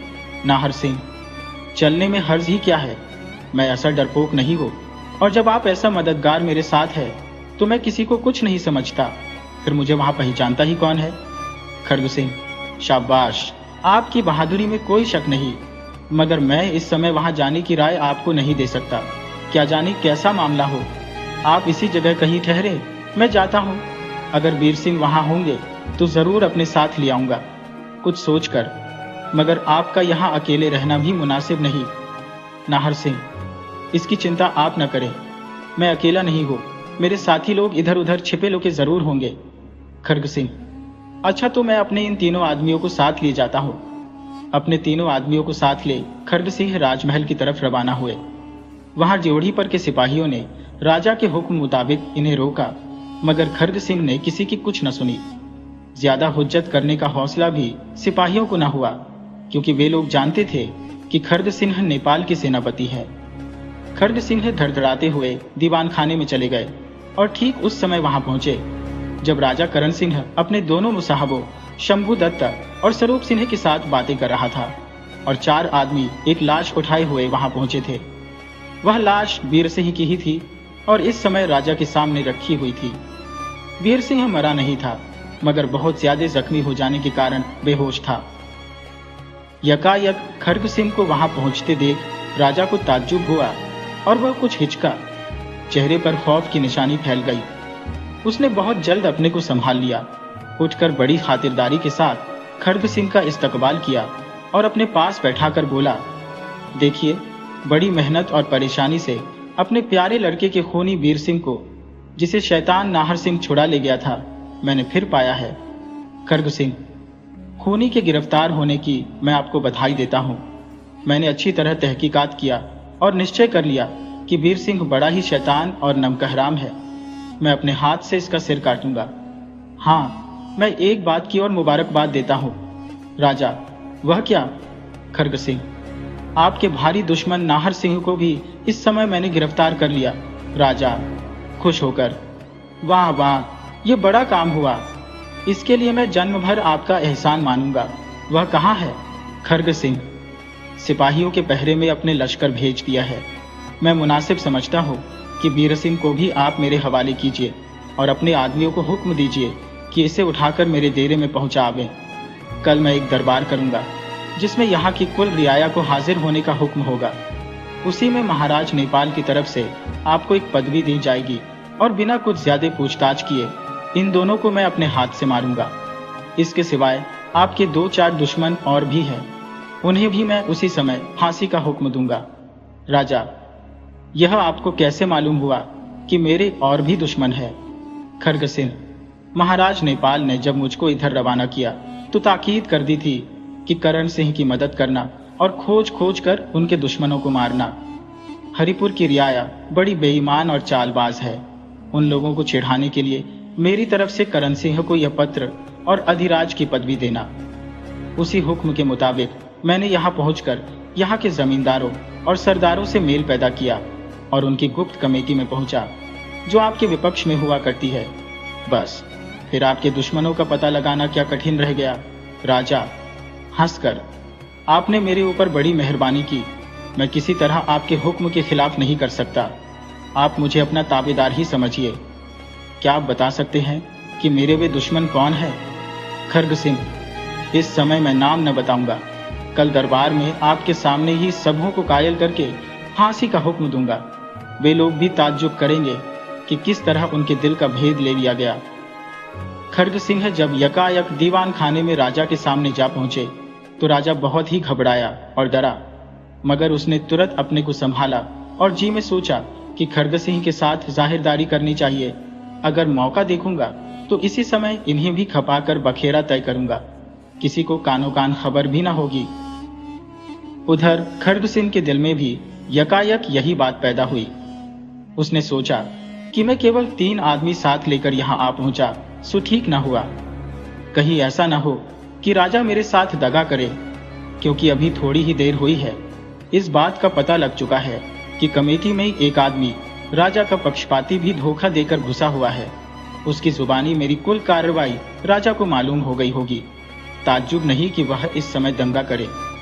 इन बातों को सोचकर बुद्धिमान खर्ग सिंह ने फौरन अपना ढंग बदल दिया और मतलब भरी बातों के फेर में राजा को ऐसा फंसा लिया कि वह छू तक न कर सका। उसे विश्वास हो गया कि खर्ग सिंह मेरा मददगार है, इससे किसी तरह का उज्र करना मुनासिब नहीं। उसने तुरंत अपने आदमियों को हुक्म दिया कि वीर सिंह को उठाकर सेनापति खर्ग सिंह के डेरे पर पहुंचा आओ। खर्ग सिंह भी दीवान खाने के नीचे उतरे और सड़क पर पहुंचकर उन्होंने अपने साथी 3 बहादुरों में से 2 को मरहम पट्टी की ताकीद करके बीर सिंह के साथ जाने का हुक्म दिया तथा एक को अपने साथ लेकर उस तरफ बढ़े जहां नाहर सिंह को छोड़ आए थे। उस मकान से जिसमें कमेटी हुई थी थोड़ी दूर इधर ही खड़ग सिंह ने नाहर सिंह को पाया। इस समय नाहर सिंह अकेला न था, बल्कि 5 आदमी और भी उसके साथ थे, जिन्हें देख खड़ग सिंह ने पूछा, कौन है नाहर सिंह? इसके जवाब में नाहर सिंह ने कहा, जी हाँ खड़ग सिंह। ये सब कौन है? नाहर सिंह। मेरे साथियों में से जो इधर उधर घूम रहे थे और इस इंतजार में थे कि समय पड़ने पर मदद दे। खड़ग सिंह। इतने ही है या और भी? नाहर सिंह। और भी है, यदि चाहूं तो आधी घड़ी के अंदर 100 बहादुर इकट्ठे हो सकते हैं। खड़ग सिंह। बहुत अच्छी बात है, क्योंकि आज यकायक लड़ाई हो जाना कोई ताज्जुब नहीं। नाहर सिंह। बीर सिंह का पता लगा? खड़ग सिंह। हाँ, उन्हें जख्मी करके करण सिंह के आदमी ले गए थे। उसी समय मैं भी जा पहुंचा। फिर वह मुझसे क्यों कर छिपा सकता था? आखिर उन्हें अपने कब्जे में किया और अपने आदमियों के साथ अपने डेरे पर भिजवा दिया। नाहर सिंह। बीर सिंह की कैसी हालत है? खड़ग सिंह। अच्छी हालत है, कोई हर्ज नहीं। जख्म लगे हैं, मालूम होता है। बहादुर ने लड़ने में कसर नहीं की। मेरे आदमियों ने पट्टी बांध दी होगी। अब देर न करो, चलो। सरदार लोग अभी तक बैठे मेरा इंतजार कर रहे होंगे। नाहर सिंह। जी हाँ, जब तक हम लोग न जाएंगे वे लोग बेचैन रहेंगे। खड़ग सिंह के पीछे पीछे अपने साथियों के साथ नाहर सिंह फिर उसी मकान में गया जिसमें कमेटी बैठी थी। कुल सरदार और जमींदार अभी तक वहां मौजूद थे। खड़ग सिंह को देख सब उठ खड़े हुए। खड़ग सिंह ने बैठने के बाद अपनी बगल में नाहर सिंह को बैठाया और सबको बैठने का हुक्म दिया। नाहर सिंह ने अपने साथियों में से एक आदमी को अपने पास बैठाया जो अपने चेहरे पर नकाब डाले हुए था। अनिरुद्ध सिंह। बीर सिंह का पता लगा? खड़ग सिंह। हाँ, वह राजा के दराबाज नौकरों के हाथ में फंस गया था। मैं वहां जाकर उसे छुड़ा लाया और अपने डेरे पर भिजवा दिया। अब बच्चन सिंह और हरिहर सिंह को भी पहरे के साथ हमारे लश्कर में भिजवा देना चाहिए। तुरंत हुक्म की तामीर हुई। कई सिपाहियों को पहरे पर से बुलवाकर दोनों बेईमान उनके सुपुर्द किए गए और एक बहादुर सरदार उनके साथ पहुंचाने के लिए गया। खड़ग सिंह।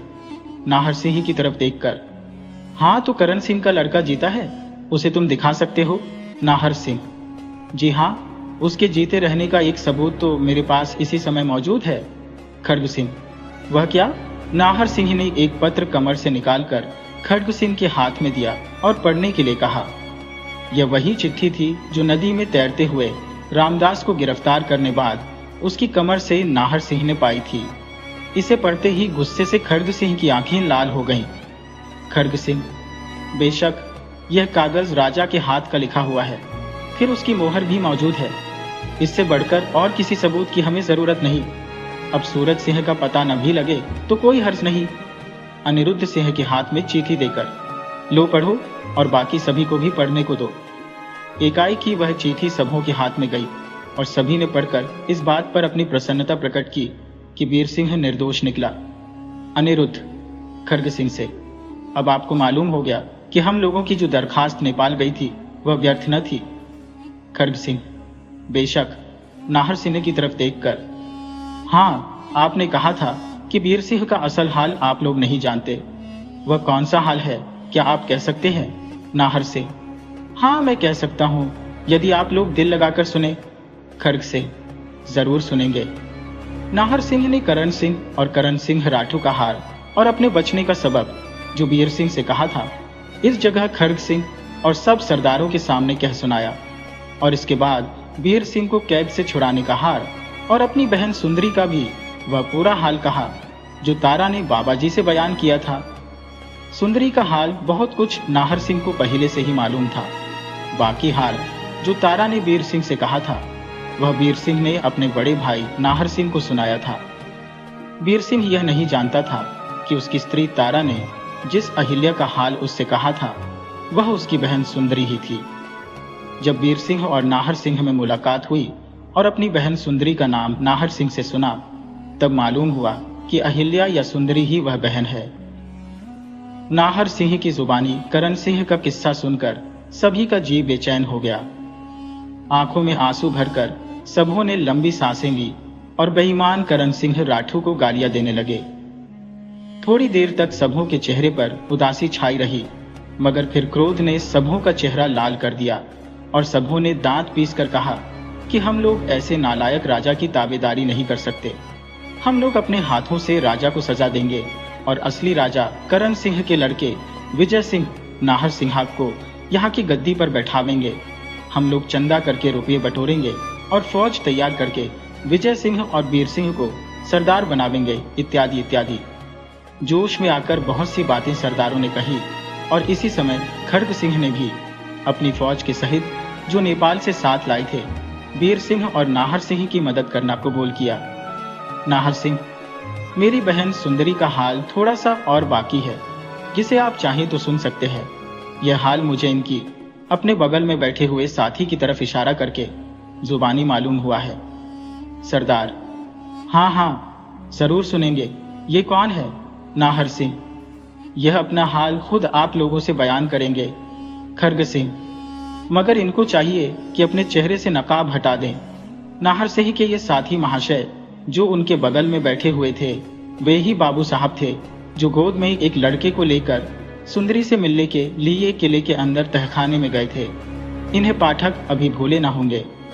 खड़ग सिंह के कहते ही बाबू साहब ने कोई हर्ज नहीं कहकर अपने चेहरे से नकाब हटा दी और बेचारी सुंदरी का बाकी किस्सा कहने लगे। इन्हें इस शहर में कोई भी पहचानता नहीं था। बाबू साहब, सुंदरी अहिल्या के नाम से बहुत दिनों तक इस नालायक राजा के यहाँ रही।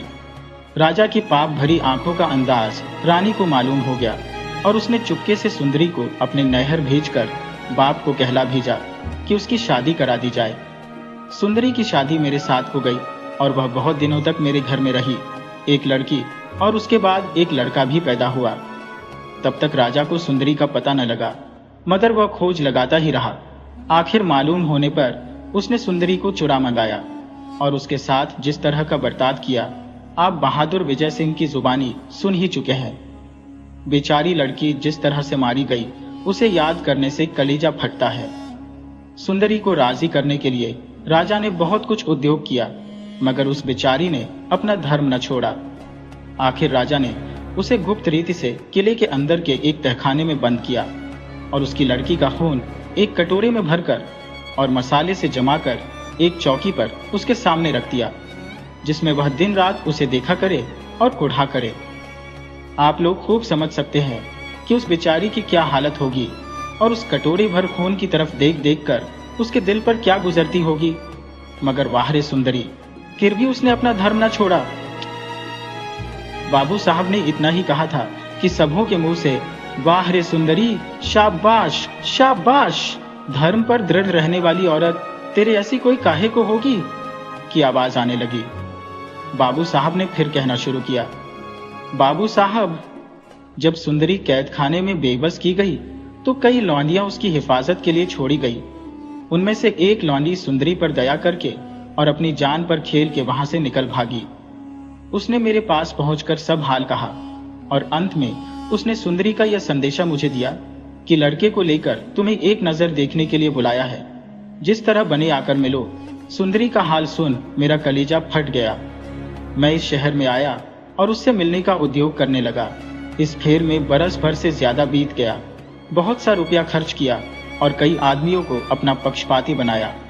आखिर 2 ही 4 दिन हुए हैं कि किसी तरह छोटे बच्चे को जो नालायक राजा के हाथ से बच गया और मेरे पास था, लेकर किले के अंदर तहखाने में गया और उससे मिला।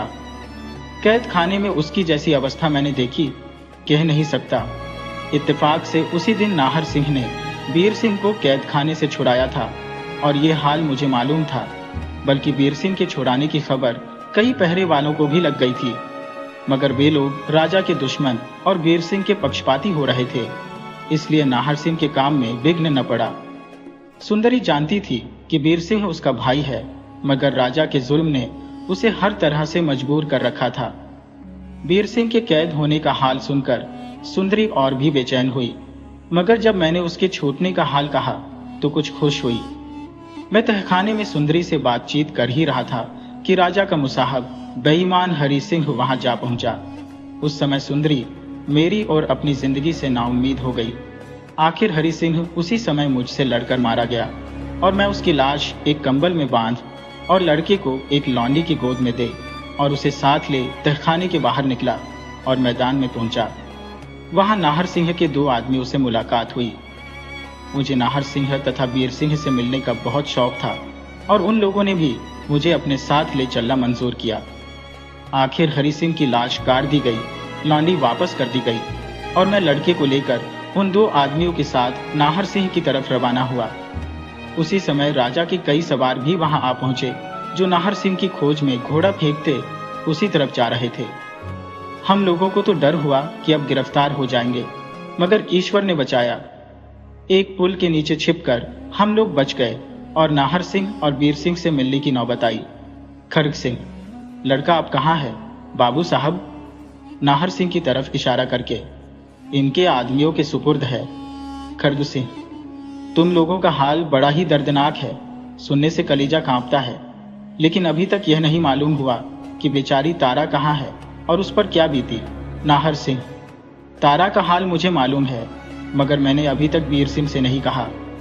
एक सरदार, तो इस समय भी उसका कहना शायद आप मुनासिब न समझते हो। नाहर सिंह, कहने में कोई हर्ज भी नहीं। खर्ग सिंह, तो कहिए। नाहर सिंह, ऊपर के हाल से आपको इतना तो जरूर मालूम हो ही गया होगा कि बेईमान राजा ने तारा के बाप सुजन सिंह को इस बात पर मजबूर किया था कि वह तारा का सिर काट लावे। खर्ग सिंह, हाँ, इसीलिए कि सुजन सिंह ने दीवान खाने की छत पर से लौंडियों को तो गिरफ्तार किया, मगर तारा को छोड़ दिया था। नाहर सिंह, ठीक है, राजा यह भी चाहता था कि तारा यदि राजा के साथ रहना स्वीकार करे तो उसकी जान छोड़ दी जाए। इस काम के लिए समझाने बुझाने पर हरि सिंह मुकर्रर किया गया था, मगर तारा ने कबूल न किया। जिस समय वीर सिंह के बाग में सुजन सिंह अपनी लड़की तारा की छाती पर सवार हो उसे मारा चाहता था, मैं भी वहां मौजूद था। उसी समय एक साधु महाशय भी वहां आ पहुंचे और उन्होंने मेरी मदद से तारा को छुड़ाया।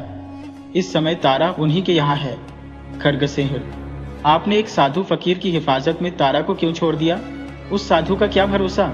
नाहर सिंह, उस साधु का मुझे बहुत भरोसा है, वे बड़े ही महात्मा है। ये तो मैं नहीं जानता कि वे कहाँ के रहने वाले हैं, मगर वे किसी से बहुत मिलते जुलते नहीं, निराले जंगल में रहा करते हैं, मुझ पर बड़ा ही प्रेम रखते हैं। मैंने सब हाल उनसे कह दिया है और अक्सर उन्हीं की राय से सब काम किया करता हूँ। उनके खाने पीने का इंतजाम भी मैं ही करता हूँ। खर्ग सिंह, क्या मैं उनसे मुलाकात कर सकता हूँ? नाहर सिंह, इस बात को तो शायद वह नामंजूर करे। आसमान की तरफ देखकर, अब तो सवेरा हुआ ही चाहता है, मेरा शहर में रहना मुनासिब नहीं।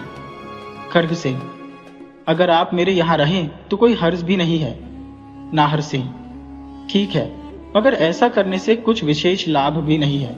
वीर सिंह को मैं आपके सुपुर्द करता हूँ और बाबू साहब को अपने साथ लेकर जाता हूँ, फिर जब और जहाँ कहिए हाजिर हो। खर्ग सिंह, खैर ऐसा ही सही, मगर एक बात और सुन लो। नाहर सिंह, वह क्या?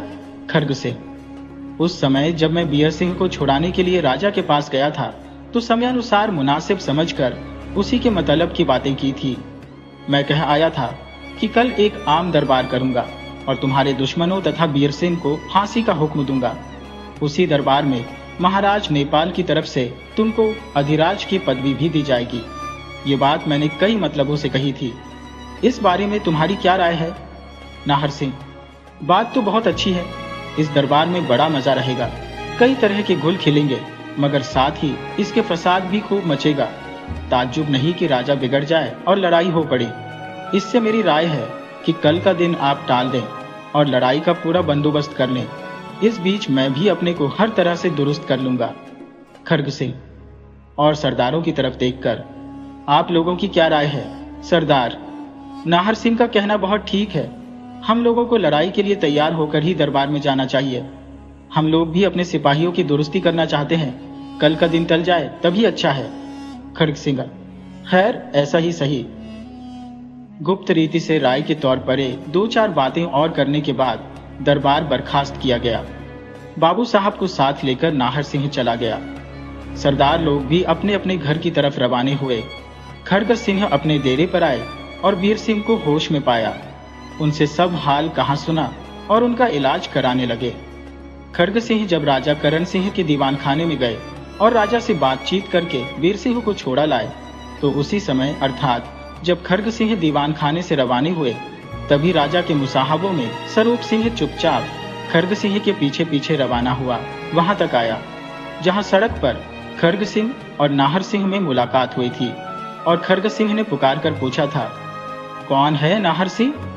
स्वरूप सिंह उसी समय चौंका और जी में सोचने लगा कि खड्ग सिंह दिल में राजा का दुश्मन है, क्योंकि राजा के सामने उसने कहा था कि नाहर सिंह को हमने गिरफ्तार कर लिया और कैद करके अपने लश्कर में भेज दिया है, मगर यहाँ मामला दूसरा ही नजर आता है। नाहर सिंह तो खुले मैदान घूम रहा है। मालूम होता है खड्ग सिंह ने उससे दोस्ती कर ली, लेकिन नाहर सिंह का नाम सुनते ही स्वरूप सिंह इतना डरा कि वहां एक पल भी खड़ा न रह सका। भागता और हांफता हुआ राजा के पास पहुंचा। राजा, क्यों, क्या खबर है? तुम इस तरह बदहवास क्यों चले आ रहे हो? कहाँ गए थे? स्वरूप सिंह खड्ग सिंह के पीछे पीछे गया था। राजा, किस लिए?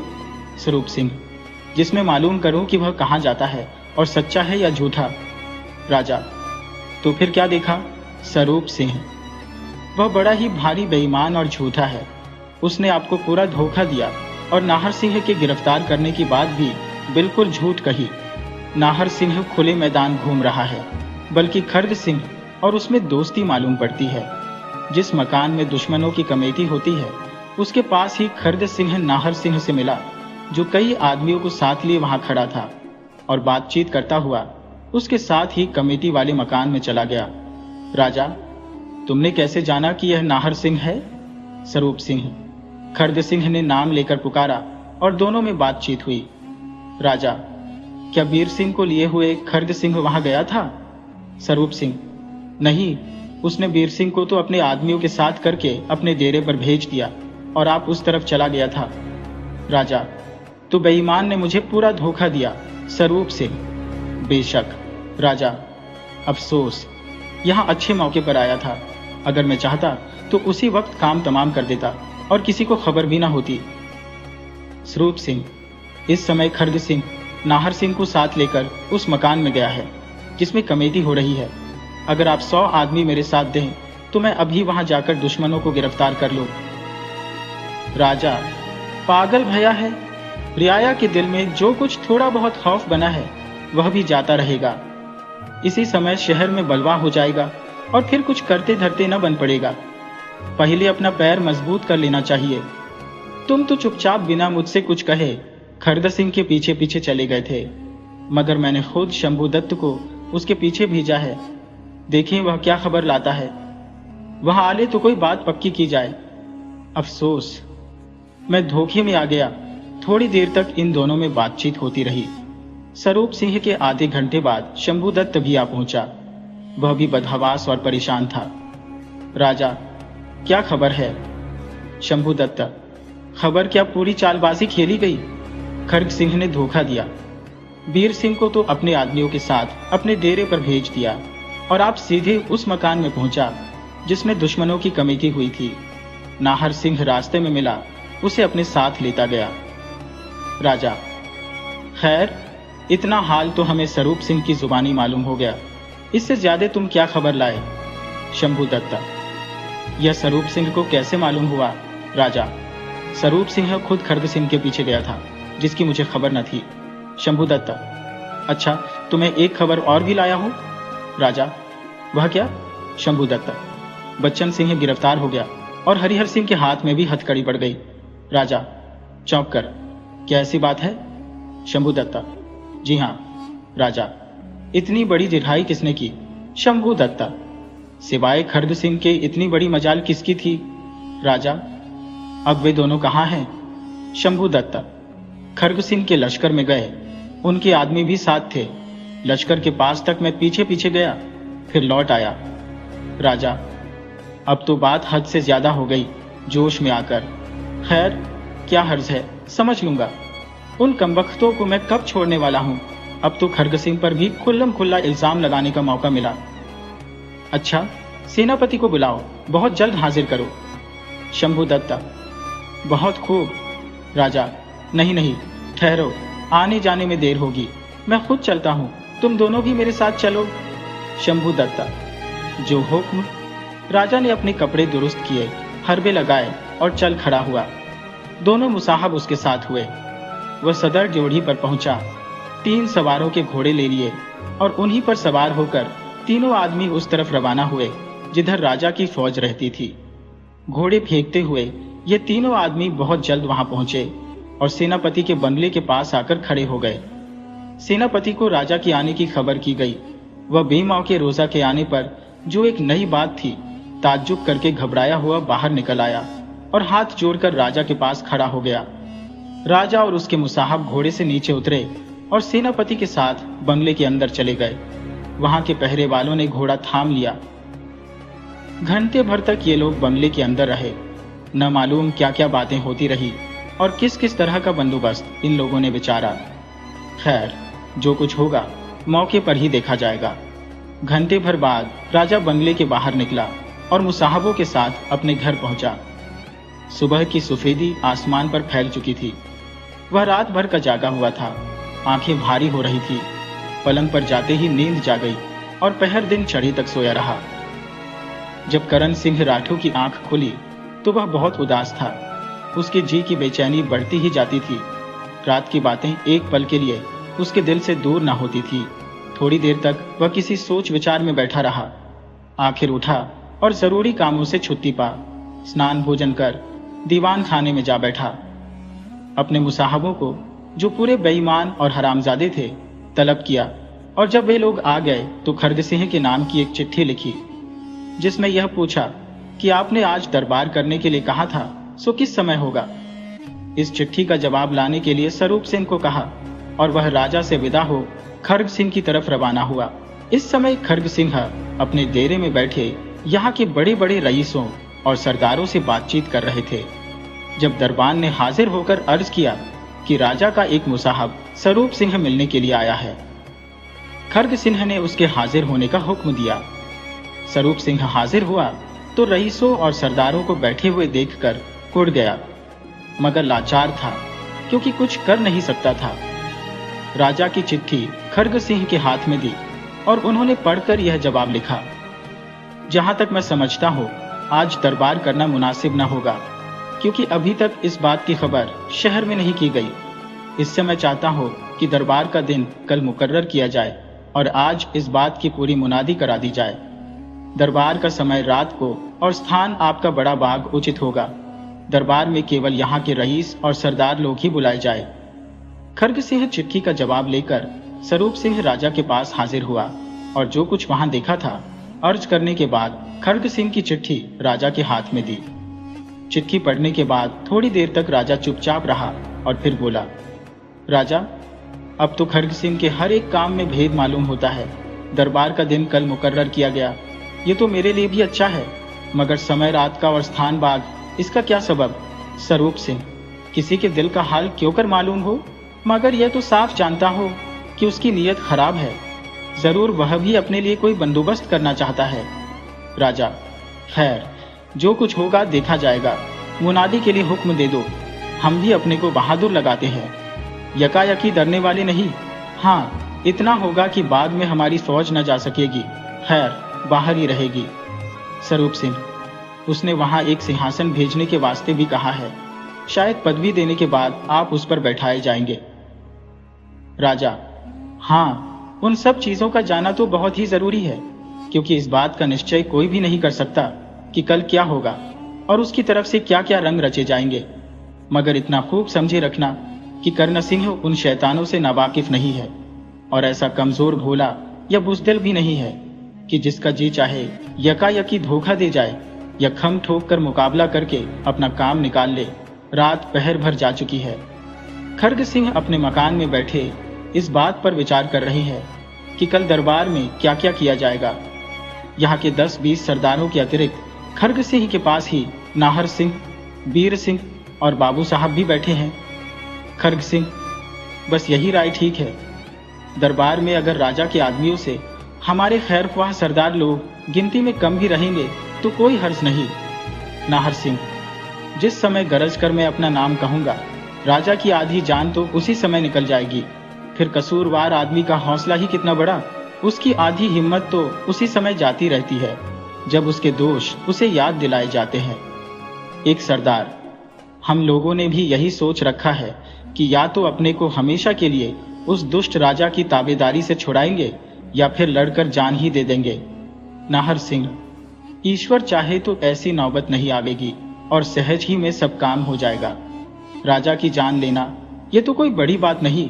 अगर मैं चाहता तो आज तक कभी का उसे यमलोक पहुंचा दिया होता, मगर मैं आज का सा समय ढूंढ रहा था और चाहता था कि वह तभी मारा जाए जब उसकी हरमजदगी लोगों पर साबित हो जाए और लोग भी समझ जाए कि बुरे कामों का फल ऐसा ही होता है। खड्ग सिंह, नाहर सिंह से, हाँ, आपने कहा था कि बाबा जी ने तुमसे मिलना मंजूर कर लिया, घंटे 2 घंटे में यहाँ जरूर आवेंगे, मगर अभी तक आए नहीं। नाहर सिंह, वे जरूर आवेंगे। इतने ही में दरबान ने आकर अर्ज किया कि एक साधु बाहर खड़े हैं जो हाजिर हुआ चाहते हैं। इतना सुनते ही खड्ग सिंह उठ खड़े हुए और सबों की तरफ देखकर बोले, ऐसे परोपकारी महात्मा की इज्जत सबों को करनी चाहिए। सबके सब उठ खड़े हुए और आगे बढ़कर बड़ी इज्जत से बाबा जी को ले आए और सबसे ऊंचे दर्जे पर बिठाया। बाबा, आप लोग व्यर्थ इतना कष्ट कर रहे हैं। मैं एक अदना फकीर इतनी प्रतिष्ठा के योग्य नहीं हो। खड्ग सिंह, ये कहने की कोई आवश्यकता नहीं। आपकी तारीफ नाहर सिंह की जुबानी जो कुछ सुनी है मेरे दिल में है। बाबा, अच्छा, इन बातों को जाने दीजिए और यह कहिए कि दरबार के लिए जो कुछ बंदोबस्त आप लोग किया चाहते थे वह हो गया या नहीं? खड्ग सिंह, सब दुरुस्त हो गया। कल रात को राजा के बड़े बाग में दरबार होगा। बाबा, मेरी भी इच्छा होती है कि दरबार में चलो। खड्ग सिंह, आप खुशी से चल सकते हैं, रोकने वाला कौन है? बाबा, मगर इस जटा, दाढ़ी, मूंछ और मिट्टी लगाए हुए बदन से वहां जाना बेमौके होगा। खड्ग सिंह, कोई बेमौके ना होगा। बाबा, क्या हर्ज होगा अगर एक दिन के लिए मैं साधु का भेष छोड़ दूं और सरदारी ठाट बना लूं? खड्ग सिंह हंसकर, इसमें भी कोई हर्ज नहीं, साधु और राजा समान ही समझे जाते हैं। बाबा, और तो कोई कुछ न कहेगा, मगर नाहर सिंह से चुप न रहा जाएगा। नाहर सिंह हाथ जोड़कर, मुझे इसमें क्यों उज्र होगा? बाबा, क्यों का सबब तुम नहीं जानते और न मैं कह सकता हूं, मगर इसमें कोई शक नहीं कि जब मैं अपना सरदारी ठाट बनाऊंगा तो तुमसे चुप न रहा जाएगा। नाहर सिंह, न मालूम आप क्यों ऐसा कह रहे हैं। बाबा, खड्ग सिंह से, आप गवाह रहिए, नाहर कहता है कि मैं कुछ न बोलूंगा। खड्ग सिंह, मैं खुद हैरान हूं कि नाहर क्यों बोलेगा। बाबा, अच्छा, फिर हजाम को बुलवाइए, अभी मालूम हो जाता है। लेकिन आप और नाहर थोड़ी देर के लिए मेरे साथ एकांत में चलिए और हजाम को भी उसी जगह आने का हुक्म दीजिए। आखिर ऐसा ही किया गया। बाबा जी, खड्ग सिंह और नाहर सिंह एकांत में गए। हजाम भी उसी जगह हाजिर हुआ। बाबा जी ने जटा कटवा डाली, दाढ़ी मुंडवा डाली और मूंछों के बाल छोटे छोटे कटवा डाले। नाहर सिंह और खड्ग सिंह सामने बैठे तमाशा देख रहे थे। बाबा जी के चेहरे की सफाई होते ही नाहर सिंह की सूरत बदल गई। चुप रहना उसके लिए मुश्किल हो गया। वह घबराकर बाबा जी की तरफ झुका। बाबा, हाँ हाँ, देखो, मैंने पहले ही कहा था कि तुमसे चुप न रहा जाएगा। नाहर से, बेशक मुझसे चुप न रहा जाएगा, चाहे जो हो, मैं बिना बोले कभी न रह सकता। खड्ग सिंह, नाहर सिंह, यह क्या मामला है? नाहर सिंह, नहीं नहीं, मैं बिना बोले नहीं रह सकता। बाबा, यह तो मैं पहले ही से समझे हुए था। खैर, हजाम को विदा हो लेने दो, केवल हम 3 आदमी रह जाए तो जो चाहे बोलना। हजाम विदा हुआ। 2 खिदमतगार बुलाए गए। बाबा जी ने उसी समय सिर मल के स्नान किया और उनके लिए जो कपड़े खड्ग सिंह ने मंगवाए थे उन्हें पहनकर निश्चिंत हुए। मगर इस बीच में नाहर सिंह के दिल की क्या हालत थी सो वही जानता होगा। मुश्किल से उसने अपने को रोका और मौके का इंतजार करता रहा। जब इन कामों से बाबा जी ने छुट्टी पाई, तीनों आदमी एकांत में बैठे और बातें करने लगे। न मालूम घंटे भर तक कोठरी के अंदर बैठे उन तीनों में क्या क्या बातें हुई। हाँ बाबा जी, नाहर सिंह और खड्ग सिंह तीनों के सिसक सिसक कर रोने की आवाज कोठरी के बाहर कई दफे आई, जिसे हमने भी सुना और स्वप्न की तरह आज तक याद है। कोठरी से बाहर निकलकर साधु महाशय मुंह पर नकाब डाल विदा हुए और नाहर सिंह तथा खड्ग सिंह उस अदालत में आ बैठे जिसमें बाकी के सरदार लोग बैठे हुए थे।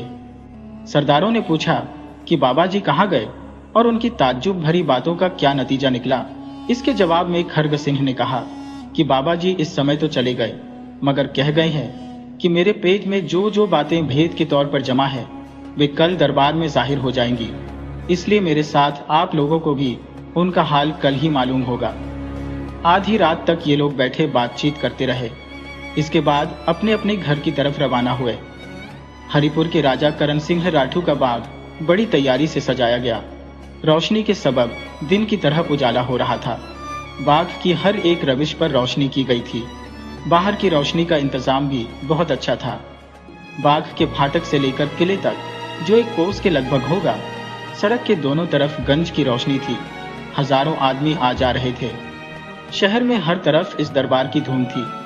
कोई कहता था कि आज महाराज नेपाल की तरफ से राजा को पदवी दी जाएगी। कोई कहता था कि नहीं नहीं, महाराज को यहाँ की रियाया चाहती है या नहीं, इस बात का फैसला किया जाएगा और इस राजा को गद्दी से उतारकर दूसरे को राज तिलक दिया जाएगा। अच्छा तो यही होगा कि वीर सिंह को राजा बनाया जाए। हम लोग इसके लिए लड़ेंगे, धूम मचावेंगे और जान तक देने को तैयार रहेंगे। इसी प्रकार तरह तरह के चर्चे शहर में हो रहे थे। शहर भर वीर सिंह का पक्षपाती मालूम होता था, मगर जो लोग बुद्धिमान थे उनके मुंह से एक बात भी नहीं निकलती थी और वे लोग मन ही मन में न मालूम क्या सोच रहे थे। आज के दरबार में जो कुछ होना है, इसकी खबर शहर के बड़े बड़े रईसों और सरदारों को भी जरूर थी, मगर वे लोग जबान से इस बारे में एक शब्द भी नहीं निकालते थे। बाग में एक आलीशान बारहदरी थी। उसी में दरबार का इंतजाम किया गया। उसकी सजावट हद से ज्यादा बड़ी हुई थी। खड्ग सिंह ने राजा को कहला भेजा था कि दरबार में एक सिंहासन भी रहना चाहिए, जिस पर पदवी देने के बाद आप बैठाए जाएंगे। इसीलिए बारहदरी के बीचों बीच में सोने का सिंहासन बिछा हुआ था। उसके दाहिनी तरफ राजा के लिए और बाईं तरफ नेपाल के सेनापति खड्ग सिंह के लिए चांदी की कुर्सी रखी गई थी और सामने की तरफ शहर के रईसों और सरदारों के लिए दुपट्टी मखमली गद्दी की कुर्सियां लगाई गई थी। सजावट का सामान जो राज दरबार के लिए मुनासिब था, सब दुरुस्त किया गया था। चिराग जलते ही दरबार में लोगों की आवाई शुरू हो गई और पहर रात जाते जाते दरबार अच्छी तरह भर गया। राजा करण सिंह और खड्ग सिंह भी अपनी अपनी जगह बैठ गए। नाहर सिंह, वीर सिंह और बाबू साहब भी दरबार में बैठे हुए थे, मगर बाबा जी अपने मुंह पर नकाब डाले एक कुर्सी पर विराज रहे थे, जिनको देख लोग ताज्जुब कर रहे थे और राजा इस विचार में पड़ा हुआ था कि ये कौन है। राजा या राजा के आदमी नाहर सिंह को नहीं पहचानते थे, पर वीर सिंह को बिना हथकड़ी बेड़ी के स्वतंत्र देखकर राजा की आंख क्रोध से कुछ लाल हो रही थी, मगर यह मौका बोलने का न था, इसलिए चुप रहा। हाँ, राजा की 2000 फौज चारों तरफ से बाग को घेरे हुए थी और राजा के मुसाहब लोग इस दरबार में कुर्सियों पर न बैठ के न मालूम किस धुन में चारों तरफ घूम रहे थे। सेनापति खड्ग सिंह के भी 400 बहादुर लड़ाके जो नेपाल से साथ आए थे, बाग के बाहर चारों तरफ बांटकर फैले हुए थे और नाहर सिंह के 100 आदमी भी भीड़ में मिले जुले चारों तरफ घूम रहे थे। बाग के अंदर 2000 से ज्यादा आदमी मौजूद थे, जिनमें 500 राजा की फौज थी और बाकी रियाया। जब दरबार अच्छी तरह भर गया, खड्ग सिंह ने अपनी कुर्सी से उठकर ऊंची आवाज में कहा, मैं महाराज नेपाल का सेनापति जिस काम के लिए यहाँ भेजा गया हूँ उसे पूरा करता हूँ। आज का दरबार केवल 2 कामों के लिए किया गया है। एक तो इस राज्य के दीवान वीर सिंह का, जिसके ऊपर राजकुमार का खून साबित हो चुका है, फैसला किया जाए। दूसरे राजा करण सिंह को अधिराज की पदवी दी जाए। इस समय लोग इस विचार में पड़े होंगे कि वीर सिंह, जिस पर राजकुमार के मारने का इल्जाम लग चुका है, बिना हथकड़ी बेड़ी के यहाँ क्यों दिखाई देता है। इसका जवाब मैं यह देता हूँ कि एक तो वीर सिंह यहाँ के राजा का दीवान है, दूसरे इस भरे हुए दरबार में से वह किसी तरह भाग नहीं सकता। तीसरे, परसों राजा के आदमियों ने उसे बहुत जख्मी किया है, जिससे वह खुद कमजोर हो रहा है। चौथे, वीर सिंह को इस बात का दावा है कि वह अपनी बेकसूरी साबित करेगा। अस्तु, वीर सिंह को हुक्म दिया जाता है कि उसे जो कुछ कहना हो कहे। इतना कहकर खड्ग सिंह बैठ गए और वीर सिंह ने अपनी कुर्सी से उठकर कहना शुरू किया, आप लोग जानते हैं और कहावत मशहूर है कि जिस समय आदमी अपनी जान से नाउम्मीद होता है तो जो कुछ उसके जी में आता है कहता है और किसी से नहीं डरता। आज मेरी भी वही हालत है। यहाँ के राजा करण सिंह ने राजकुमार के मारने का बिल्कुल झूठा इल्जाम मुझ पर लगाया है। उसने अपने लड़के को तो कहीं छिपा दिया है और गरीब रियाया का खून करके मुझे फंसाना चाहता है। आप लोग जरूर कहेंगे कि राजा ने ऐसा क्यों किया। उसके जवाब में मैं कहता हूँ कि राजा करण सिंह असल में मेरे बाप का खूनी है। पहले यह मेरे बाप का गुलाम था। मौका मिलने पर इसने अपने मालिक को मार डाला और अब उसके बदले में राज्य कर रहा है। पहले तो राजा को मेरा डर न था, मगर जब से नाहर सिंह ने राजा को सताना शुरू किया है और यहाँ की रियाया मुझे मानने लगी है, तभी से राजा को मेरे मारने की धुन सवार हो गई है। नाहर सिंह भी बेफायदा राजा को नहीं सताता। वह मेरा बड़ा भाई है और राजा से अपने बाप का बदला लिया चाहता है। करण सिंह राठौर, नाहर सिंह, सुंदरी, तारा और अपना कुल किस्सा जो हम ऊपर लिखाए हैं, खुलासा कहने के बाद अब आप लोग उन दोनों बातों का, अर्थात एक तो मुझ पर झूठा इल्जाम लगाने का और दूसरे मेरे पिता के मारने का सबूत चाहेंगे। इनमें से एक बात का सबूत तो मेरा बड़ा भाई नाहर सिंह देगा, जिसका असल नाम विजय सिंह है और जो इसी दरबार में मौजूद है तथा सिवाय राजा के और किसी का दुश्मन नहीं है। और दूसरी बात का सबूत कोई और आदमी देगा जो शायद यहीं कहीं मौजूद है। इन बातों को सुनते ही चारों तरफ से त्राही त्राही की आवाज आने लगी। राजा के तो होश उड़ गए। अब राजा को विश्वास हो गया कि यह दरबार केवल इसलिए लगाया गया है कि यहाँ की कुल रियाया के सामने मेरा कसूर साबित कर दिया जाए और मैं नालायक और बेईमान ठहराया जाऊं। ये सिंहासन भी शायद इसलिए रखवाया गया है कि इस पर रियाया की तरफ से नाहर सिंह या वीर सिंह को बिठाया जाए। ओफ, अब किसी तरह जान बचती नजर नहीं आती। मेरे कर्मों का फल आज पूरा हुआ चाहता है। अगर मैं अपनी फौज का इंतजाम न करता तो मुश्किल ही हो चुकी थी, लेकिन अब तो एक दफे दिल खोल के लड़ूंगा। लेकिन जरा और ठहरना चाहिए। देखें वह अपनी दोनों बातों का सबूत क्या पेश करता है। नाहर सिंह कौन है? सबूत लेकर आगे बढ़े तो देखें उसकी सूरत कैसी है। राजा इन सब बातों को सोचता ही रहा। उधर वीर सिंह की बात समाप्त होते ही नाहर सिंह, जिसका नाम अब हम विजय सिंह लिखेंगे, अपनी कुर्सी से उठा और वही चीथी जो उसने रामदास की कमर से पाई थी खड्ग सिंह के हाथ में यह कहकर दे दी कि एक सबूत तो यह है। खड्ग सिंह ने उस चिट्ठी को खड़े होकर जोर से सबों को सुनाकर पढ़ा और चिट्ठी वाला हाथ ऊंचा करके कहा, एक बात का सबूत तो बहुत पक्का मिल गया। इस चिट्ठी पर राजा के दस्तखत के सिवाय उसकी मुहर भी है, जिससे वह किसी तरह इनकार नहीं कर सकता है। चिट्ठी को सुनते ही चारों तरफ से आवाज आने लगी, लानत है ऐसे राजा पर, लानत है ऐसे राजा पर। खड्ग सिंह अपनी कुर्सी पर बैठे ही थे कि बाबा जी उठ खड़े हुए, मुंह से नकाब हटाकर सिंहासन के पास चले गए और जोर से बोले, दूसरी बात का सबूत मैं हूं। सभा की तरफ देखकर, राजा तो मुझे देखते ही पहचान गया होगा कि मैं फलाना हूं, मगर आप लोग यह सुनकर घबरा जाएंगे कि वीर सिंह का बाप करण सिंह, जिसे राजा ने जहर दिया था और जिसका किस्सा अभी वीर सिंह आप लोगों को सुना चुका है, मैं ही हूँ। मेरी जान बचाने वाले का भाई भी इस शहर में मौजूद है। हाँ, यदि राजा का जोश कोई रोक सके तो मैं आप लोगों को अपना विचित्र हाल सुनाऊं, मगर ऐसी आशा नहीं है। बेईमान राजा की जल्दबाजी आप लोगों को मेरा किस्सा सुनने न देगी। देखिए देखिए, वह बेईमान कुर्सी से उठकर मुझ पर वार किया चाहता है। नम कहराम और विश्वासघाती को अब भी शर्म नहीं मालूम होती, और वह बाबा जी की बातें क्यों कर पूरी हो सकती थी। बेईमान राजा का दिल उसके काबू में न था और न वह यही चाहता था कि बाबा जी करण सिंह यहाँ रहे और उनकी बातें कोई सुने। वह बहुत कम देर तक बेखुद रहने बाद एकदम चीख उठा और नयाम म्यान से तलवार खींचकर अपने आदमियों को यह कहता हुआ कि मारो इन लोगों को, एक भी बच के न जाने पावे। उठा और बाबा जी पर तलवार का वार किया। बाबा जी ने घूमकर अपने को बचा लिया, मगर राजा के सिपाही और सरदार लोग वीर से और उसके पक्षपातियों पर टूट पड़े। लड़ाई शुरू हो गई और फर्श पर खून ही खून दिखाई देने लगा, पर वीर सिंह के पक्षपाती बहादुरों के सामने कोई ठहरता दिखाई न दिया।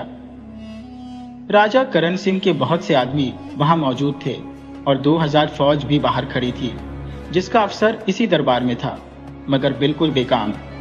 किसी ने दिल खोलकर लड़ाई न की। एक तो वे लोग राजा के जुल्मों की बात सुन पहले ही बेदिल हो रहे थे, दूसरे आज की वारदात, वीर सिंह और सुंदरी का किस्सा और राजा के हाथ की लिखी चिट्ठी का मजमून सुनकर और राजा को लाजवाब पाकर सभी का दिल फिर गया। सभी राजा के ऊपर दांत पीसने लगे। केवल थोड़े से आदमी जो राजा के साथ ही साथ खुद भी अपनी जिंदगी से नाउम्मीद हो चुके थे, जान पर खेल गए और रियाया के हाथों मारे गए। इस लड़ाई में बाबू साहब का और राजा करण सिंह राठौर का सामना हो गया। बाबू साहब ने करण सिंह को उठाकर जमीन पर दे मारा और उंगली डालकर उसकी दोनों आंखें निकाल ली। इस लड़ाई में सुजन सिंह, शंभु दत्त और स्वरूप सिंह वगैरह भी मारे गए। ये लड़ाई बहुत देर तक न रही और फौज को हिलने की भी नौबत न आई। खड़ग सिंह ने उसी समय वीर सिंह को, जो जख्मी होने पर भी कई आदमियों को इस समय मार चुका था और खून से तरबतर हो रहा था, उसी सोने के सिंहासन पर बैठा दिया और पुकार कर कहा, इस समय वीर सिंह, जिनको यहाँ की रियाया चाहती है, राज सिंहासन पर बैठा दिए गए। राजा वीर सिंह का हुक्म है कि बस अब लड़ाई न हो और सबों की तलवारें म्यान में चली जाए। लड़ाई शांत हो गई। वीर सिंह को रियाया ने राजा मंजूर किया और अंधे करण सिंह को देख देख कर लोग हंसने लगे। दूसरे दिन यह बात अच्छी तरह से मशहूर हो गई कि वह बाबा जी, जिन्हें देख करण सिंह राठौर डर गया था, वीर सिंह के बाप करण सिंह थे। उन्हीं की जुबानी मालूम हुआ कि जिस समय राठौर ने सुजन सिंह की मार्फत करण सिंह को जहर दिलवाया, उस समय करण सिंह के साथियों को राठौर ने मिला लिया था। मगर 4-5 आदमी ऐसे भी थे जो जाहिर में तो मौका देखकर मिल गए थे, पर दिल से उसकी तरफ न थे।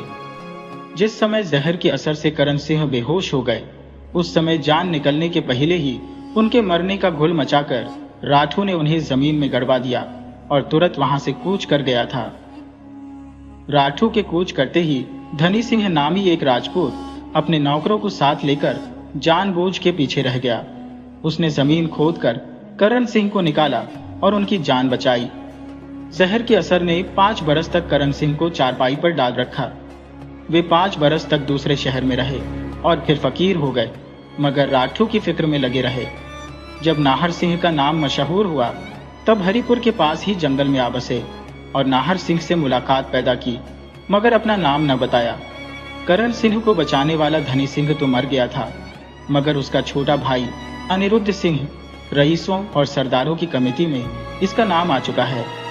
इसी शहर में रहता है जिसकी गिनती रईसों में है।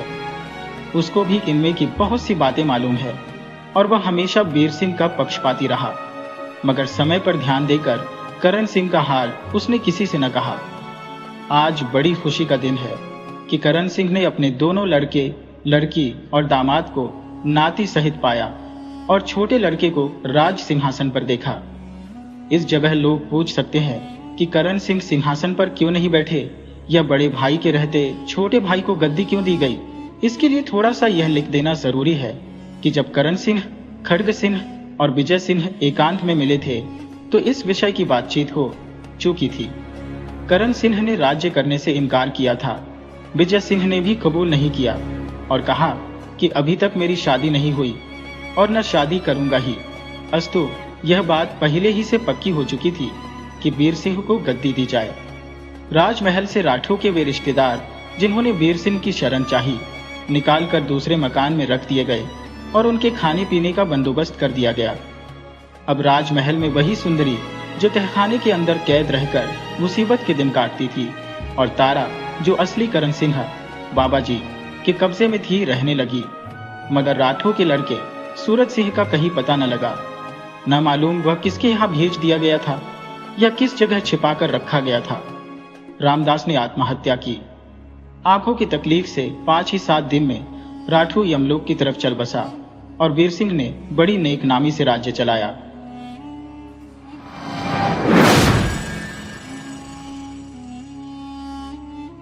वीडियो अच्छी लगे हो तो इसे लाइक करें और ऐसी ही मज़ेदार कहानियों के लिए चैनल को सब्सक्राइब करें और बेल आइकन दबाएं।